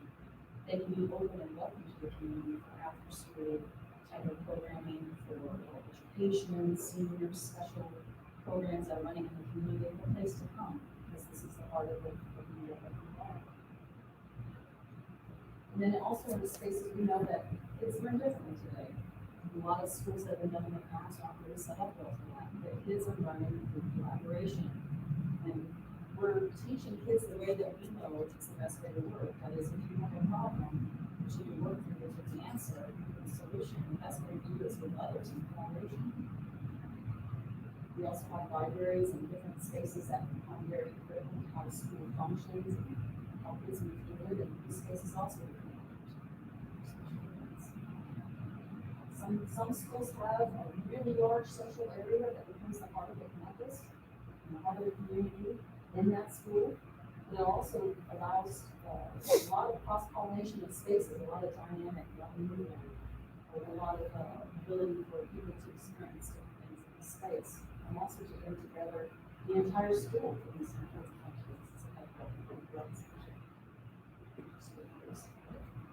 Anyway, these spaces then become more than just spaces in high school, right? They become spaces that your kids grow up in, spaces where you meet, spaces where you come together and your parents come to watch performances. And then also, there are spaces that really lend themselves to be shared in the community. They also are very important to different programs. This is auditorium, fine arts, the stage. And these spaces become shared as well. So, this is a really great opportunity for the ISD. We all have, we're in the moment right now where we design, we work with the architect to do the high school. There's lots of things you can do on this campus. I know that Conrad's going to talk a little bit about that. But we have looked at two sides. We looked at the existing campus, and we looked at some of the adjacent property that's been talked about in there. We're prepared to give a wonderful solution working with you on any one of these. The new site or the existing campus. And, when we first came out here and learned about this new opportunity that we all have, we realized that there were a lot of issues right away with drainage, just by walking the campus and seeing channels everywhere and pedestrianism is blocked by those channels.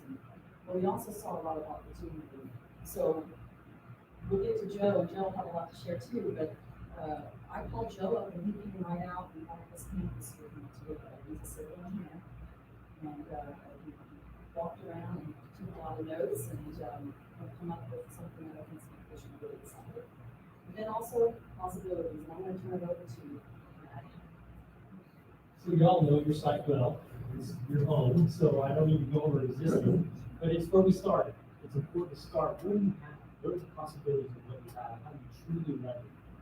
And so we got to dream, and we want to share a big idea. A big idea that's possible on this site. And it needs to start with what we would call the second phase. You've got your first phase, your recent new high school. What if you would now start to expand to your existing site before you need to take a few of these buildings down to grow your high school? So this is just a piece of the second phase that can afford you to move in and then demo some of your existing buildings as you need. So this is just showing how you can start to take down some of these buildings in preparation for even more future things. So we're preparing the pathway for this big idea. It's almost there. And then why not create this campus, this high school, with the big idea of making this a civic center for your community, for your district, for this entire campus. Why not leverage what you have and leverage it well and make this something that is not just a destination of a stadium, but truly the heart of your high school. And where you really leverage this on a daily basis, not just for certain events over the year, but this is a space used for every activity you can imagine, surrounded by your campus, surrounded by your school. And our idea is that you can have everything you look to have in a high school with classroom, CTE, admin, fine arts, and all the things that you desire to have in this high school on your site. Even down to a multi-purpose building to expand all those bigger and bigger indoor events. And be able to park, not just for the high school, but for these big events too. So we really see that this is a great possibility, a big idea to really happen. Down to how you front 123. How do you take advantage of what you have in the whole surrounding? You're not just seeing one, you're seeing this entire high school from every perspective.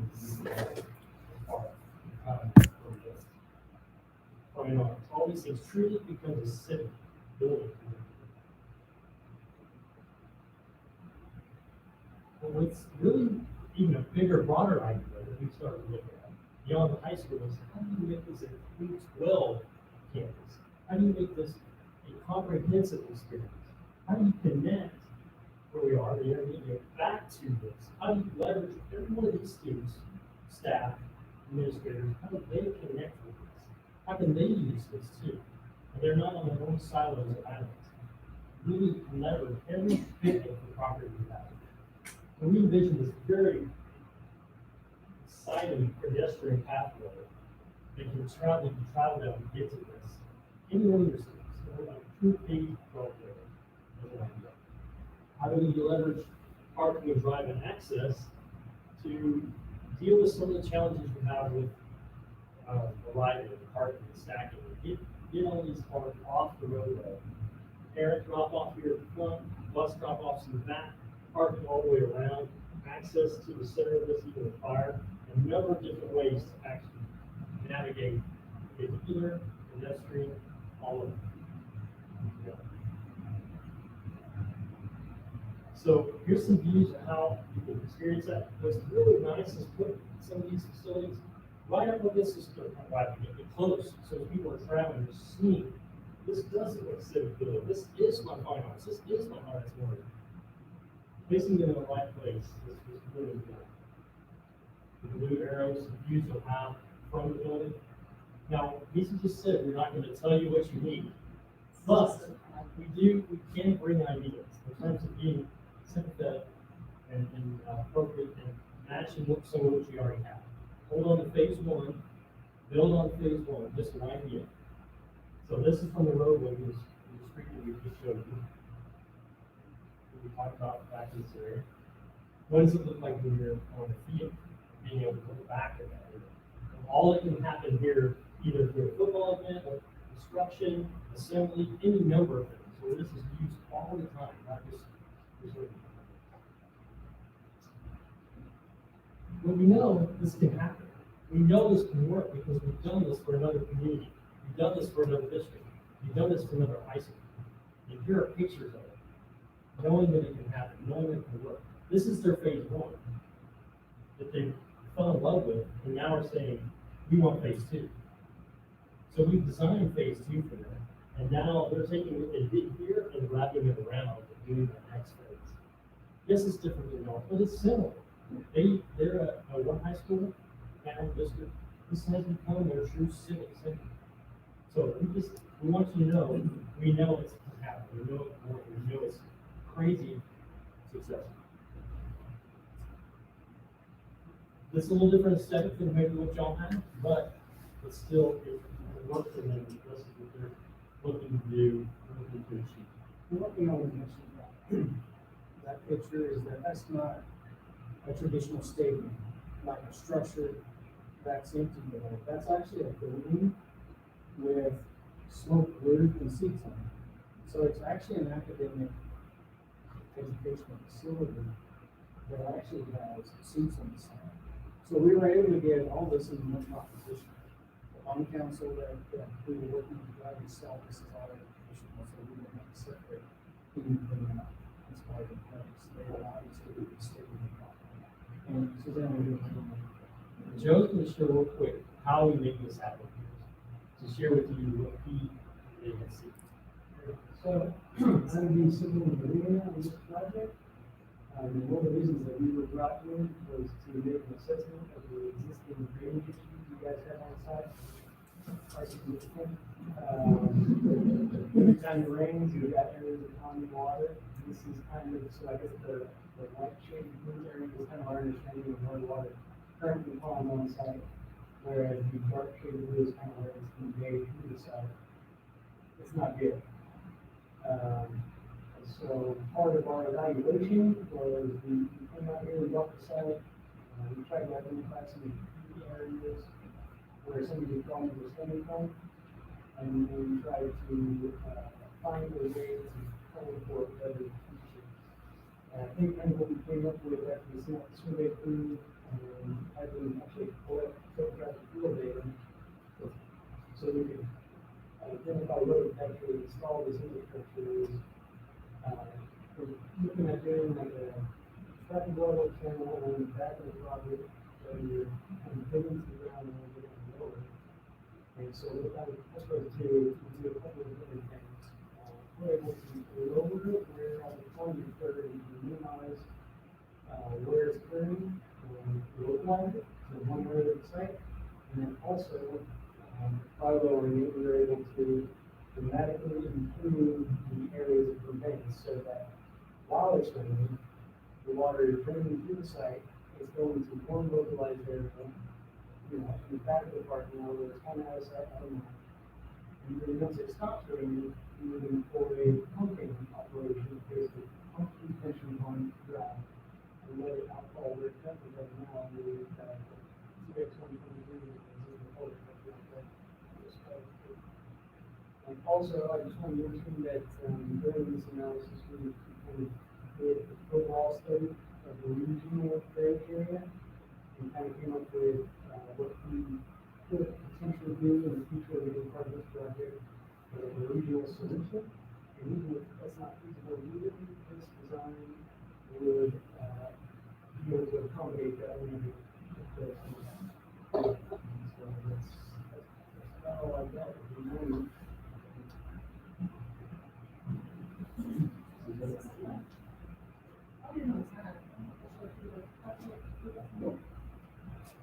Well, that's right. We do want to quickly say we also looked at your new property, test for potential proposed property, and just to justify the test fit, it actually the same similar solution would work on it if that was your desire.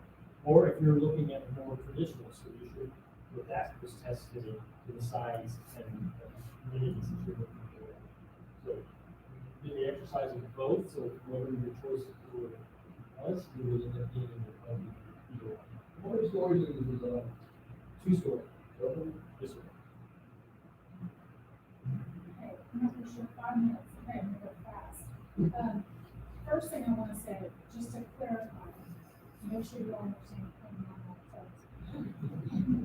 So, my role is communications and community engagement, and my background is from school district communications. And so one of the things I can say is that I understand very clearly from being on the district side of things, how important it is not to be a cut and paste in terms of messaging, in terms of the communications and education of the district is, if the board decides to talk to non-election. So once that happens, once the board calls for a non-election, it's my role and responsibility to help with the communications plan. And so that means from the point of calling until election day, it's the district's responsibility to educate the community, to educate the voters.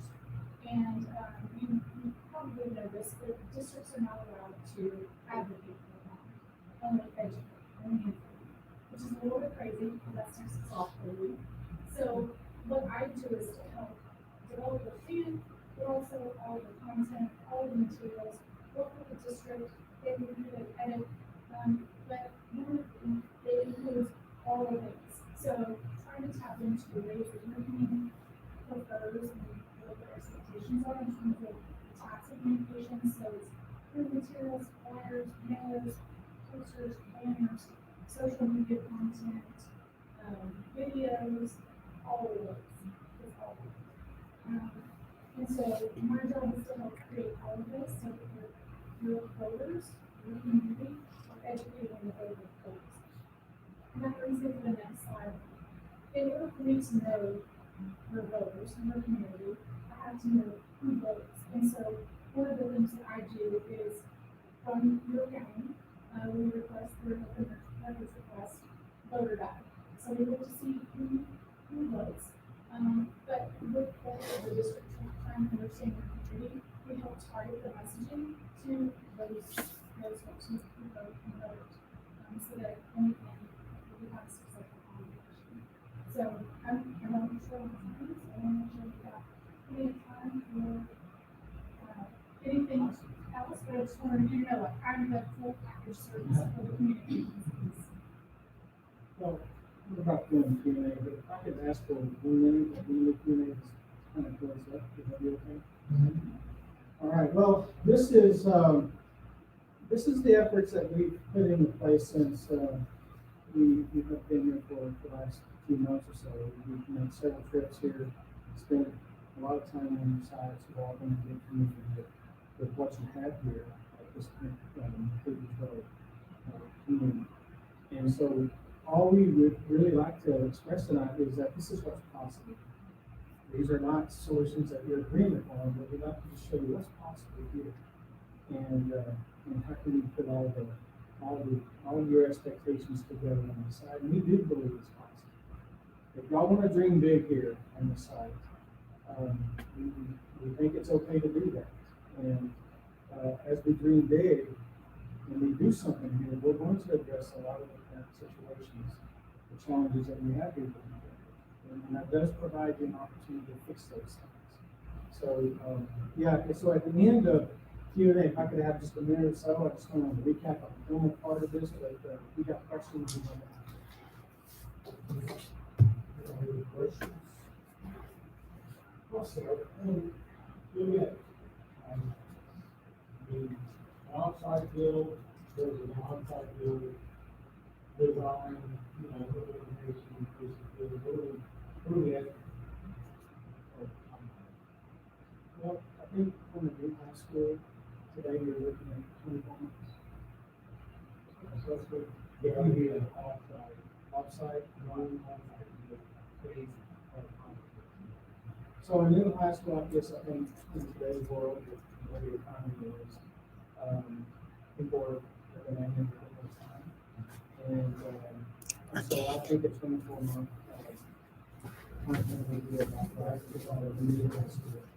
If you've got a good phasing plan, worked out on a campus where you're going and doing additions and renovations, I think you add maybe six months to that, to 24 months. And so I think that, that's probably pretty accurate, maybe a little less. I'm not getting very conservative, because I don't tell you something that's not true, but I did something.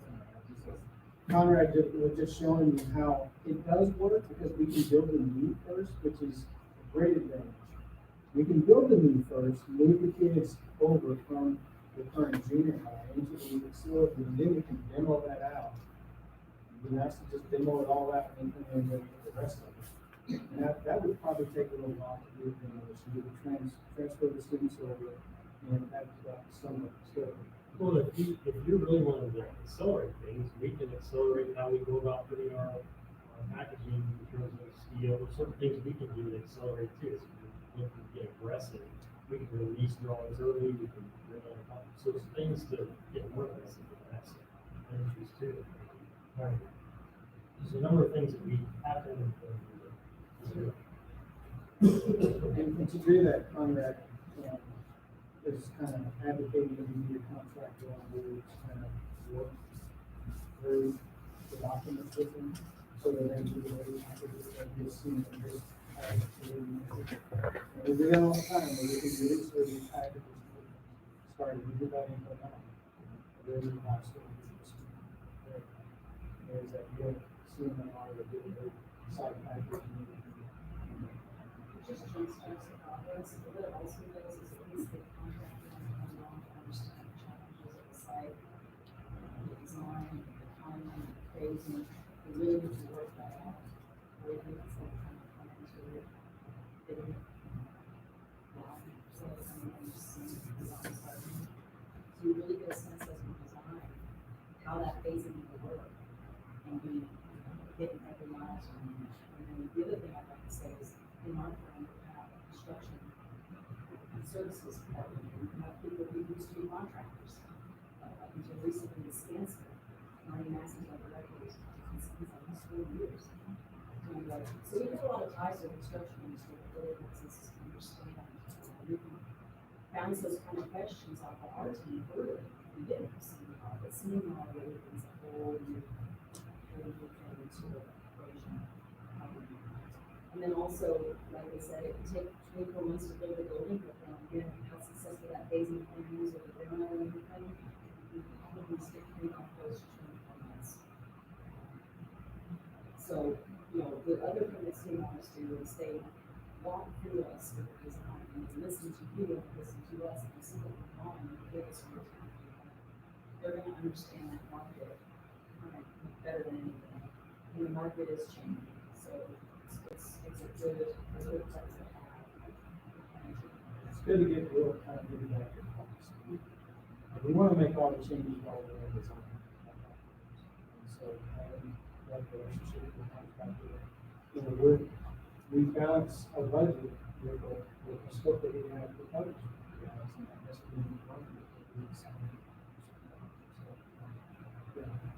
One other thing that we think is critical in doing projects like this on this side is doing underground utility service. So we're not surprised by what's on the Not everyone does that, but we do. We do. It costs about $40,000 to do that, so they will identify everything that you have that let's go over the buildings. Sure. Oh, yeah.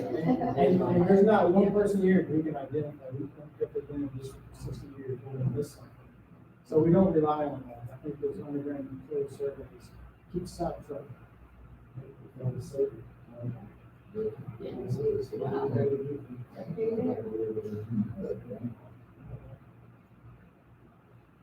Who else? Well, with today's market, post-COVID now, during COVID, that prices are going up to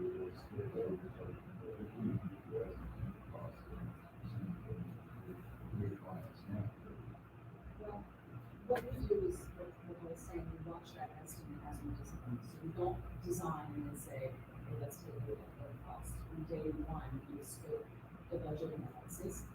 So we find out what that budget is, what the capacity is for the bond.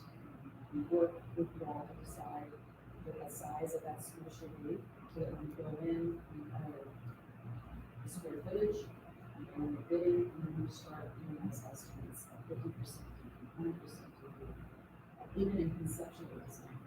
So we want to be tracking as the market's changing. The market is changing, but it is evolving. During COVID, there was a time where no one was working, and we were hearing projects coming way under budget. And we knew that level was going to burst.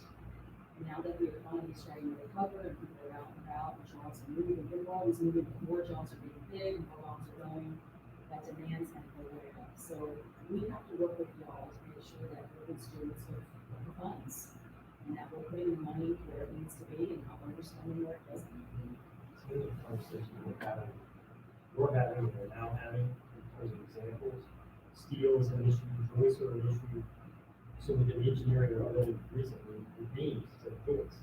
So working with, closely with the contractor, working with Martin Massey, we are knowing our ears to the ground, hearing what's not available, so we can get ahead of it and design our buildings to do that, so we're not dealing with price and with delay. It's not just price, but it's also delay in terms of delivery and availability. We also have approached, if this is something we're interested in, is a 90-10 approach, where we're designing 90% of the overall budget and 10% of the results. So we're able to get the basics of what you want, and then the 10% is potentially the needs, limited for wants, so that we can go into this and the contractors know we can bid it that way, and depending on how the market is that very day when it bids, we're able to navigate those alternates to make sure that you're not going to be dealing with pulling that away after the project's all finished. So that's another approach to it. So fortunately, we've been doing this for 53 years, and it's helped us to understand by having contractors with experience on this. So what do we do for God to ask? They ask us the same questions. How can we make this competitive? And how can we say this on square footage? We actually went and proposed a proposal on their cost communication. Now, what does that do? How do we get the contractors involved during the drawings? Because we just talked about seeing the risk, the benefits you get during the drawing, you get the feedback from the contractor during the drawings. We don't get that during CSP. CSP, you're just working as an architectural firm, doing your best to put together the best documents, but you don't get input from a contractor. You sign the documents, then it goes out for pricing. Then you get all these bids from GCs. What we did for Godly was we did an RFQ for pre-construction services only. So we've got a contractor working with us side by side right now on Godly for just those pre-construction services. And so when we get done with the drawing, we're going to put it back out on the market as CSP. Makes it very competitive. We save about 10% of that off of that. And so we can look at unique things like that. That's the first time we've done that. We learned this from the University of Texas. This is their typical process because they know if they go CSP, they're going to make it competitive and they're going to get better pricing. The deal is, can they get quality documents that are getting quality control and looked through by a contractor so you don't have the issues with the contractor? Because it may be someone different than who did the pre-construction services. Yeah, it is. Yeah, that is the best of both worlds. And so we look at ways to get creative to save you guys money. And that's one. Who would handle the data and who would be our contact? I have a little holding it. So you can call me, I can be there right now. I'm available, for everything in the project. So, as we talk about all these people, how do we that come in and help along the process? I'm the person that stays consistent the entire time. And Darren, I am sure will be around. Yeah, well, there's a reason I asked that, because I've been on the field management for the last few years. We kind of got better with the switch on that whole people don't have a stick phone. You mentioned something about construction services, like division line. Are they the ones that are on site during construction? Yes. To ensure that Yes. we don't have that. We don't have facilities. We have maintenance, but we don't have you know, engineers that are over there examining. Yeah, that's what we do. So that's how we're different. So I think some of us have worked in different firms over the, in the past where a lot of firms will take a recent graduate or someone that has the time and put them out on the job site to be in the OAC meetings and be out there in construction. We do not work that way at all. Because to us, the construction is where you're gonna be successful or fail, right? So we make sure that we have, construction observers who actually be superintendents who fund construction groups at GUA, Joyce, Skanska. Barbertop, we've got people who've been in the industry, they know what they're looking for, they walk the walk, talk the talk, over on an LOC. I go to meetings also, I can go my home as well, but these guys are out on a daily basis. I come out in meetings once a week, however, whenever it's, sometimes during construction, we need to be out there 3 days a week. Sometimes during construction, community activities, once a week we do it, once a week. Just depends on the flow of the work. But we have a construction observer that is consistent, that's there all the time. Your, got your back, how you feel. We also have a specialty team that helps us. So, and, we have a 60-day. You know, Huckabee was a construction firm before it was an architecture. Our founder, Tommy, was a contractor who did stores, and he got frustrated by things that we're talking about. He said, someone needs to come up on this side and rip that. And those things that he did 50 years ago still drive our engine today. They're all relevant. It was like, we're going to do clear documents. We're going to show contractors in the documents what is expected. And we're going to draw it the way it's actually constructed. So we've got a lot of training in place within Huckabee to make sure that our drawings are respected by the construction industry. And we have a great following because of that. And people want to do our work. The construction industry is always calling us, what you got to come in, because they always put ours first before anyone else's. And so that's just the heritage that we have, it's the respect that we have for the construction side of it. You know, we work each and every day. If we were to get the license to work in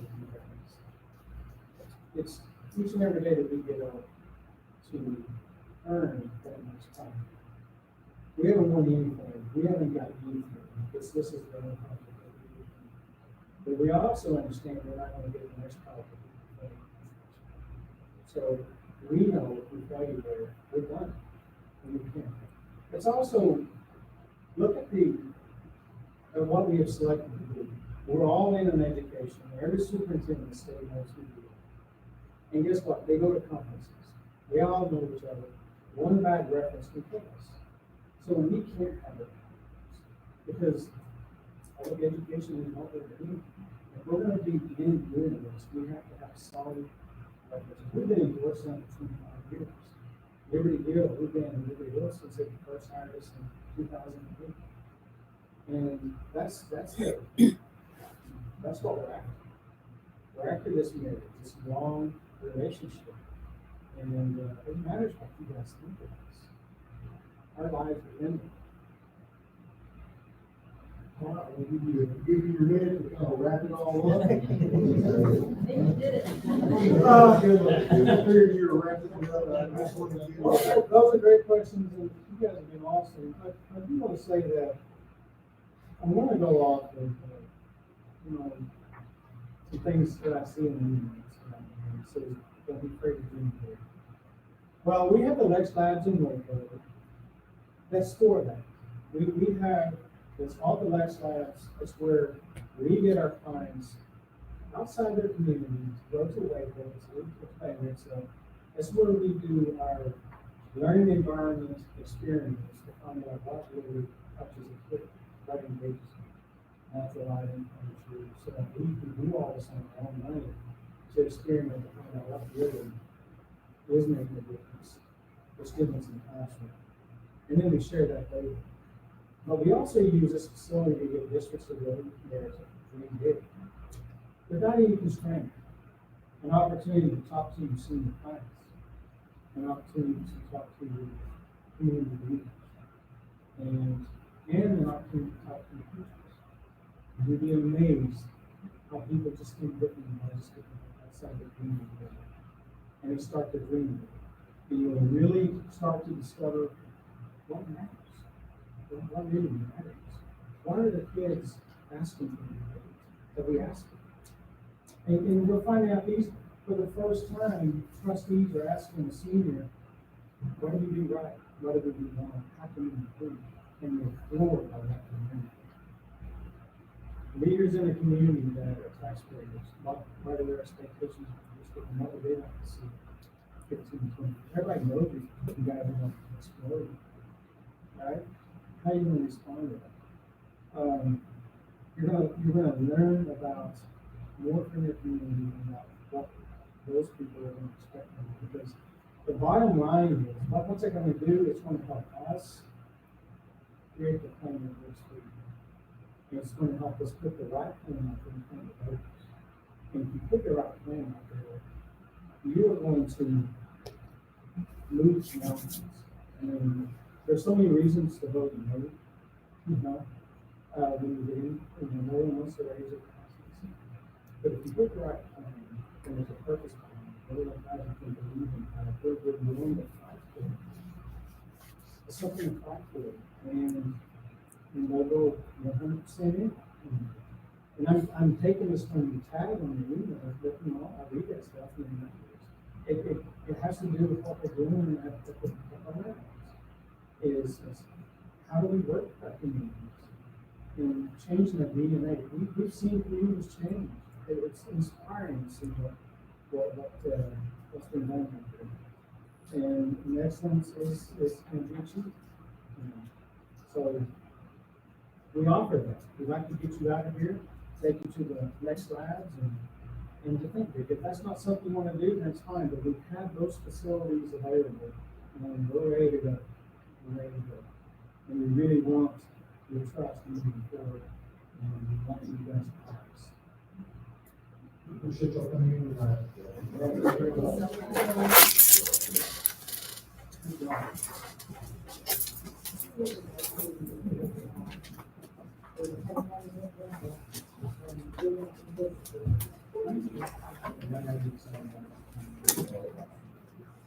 Appreciate your time.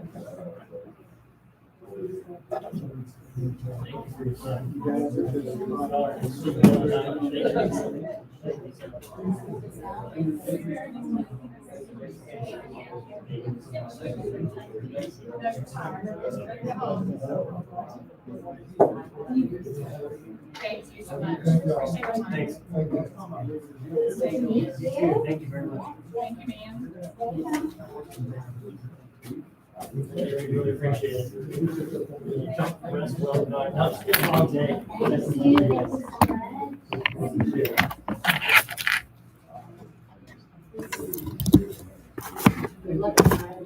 Be here a while longer, huh? Appreciate it.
The bigger the post is, IT. Yeah. Miss Russell, I live in Charlotte, whatever. Wow. It's a small school. Yeah. Thank y'all very much. Thank you. Yes.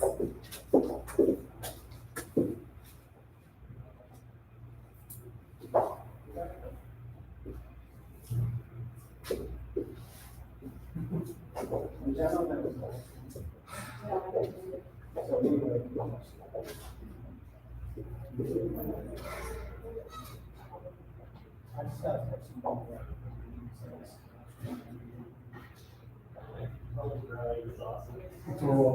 Yeah,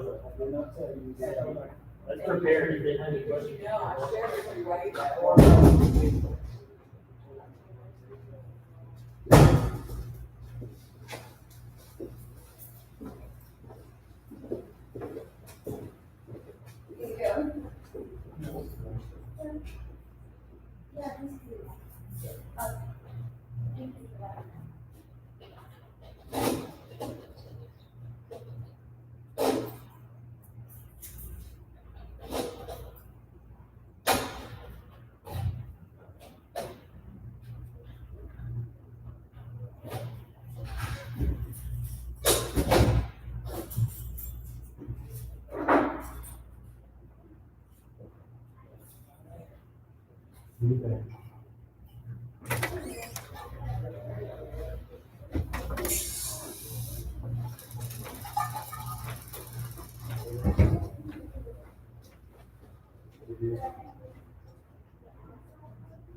Thank you for that. And we didn't add the, drainage. We had the drainage and all the farm.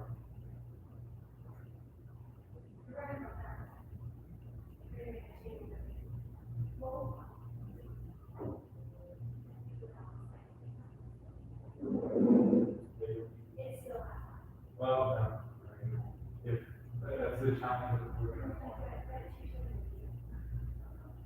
And the other thing is, first do everything and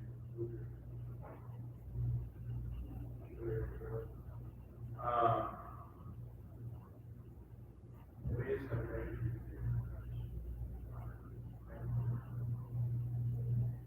Well, that's really.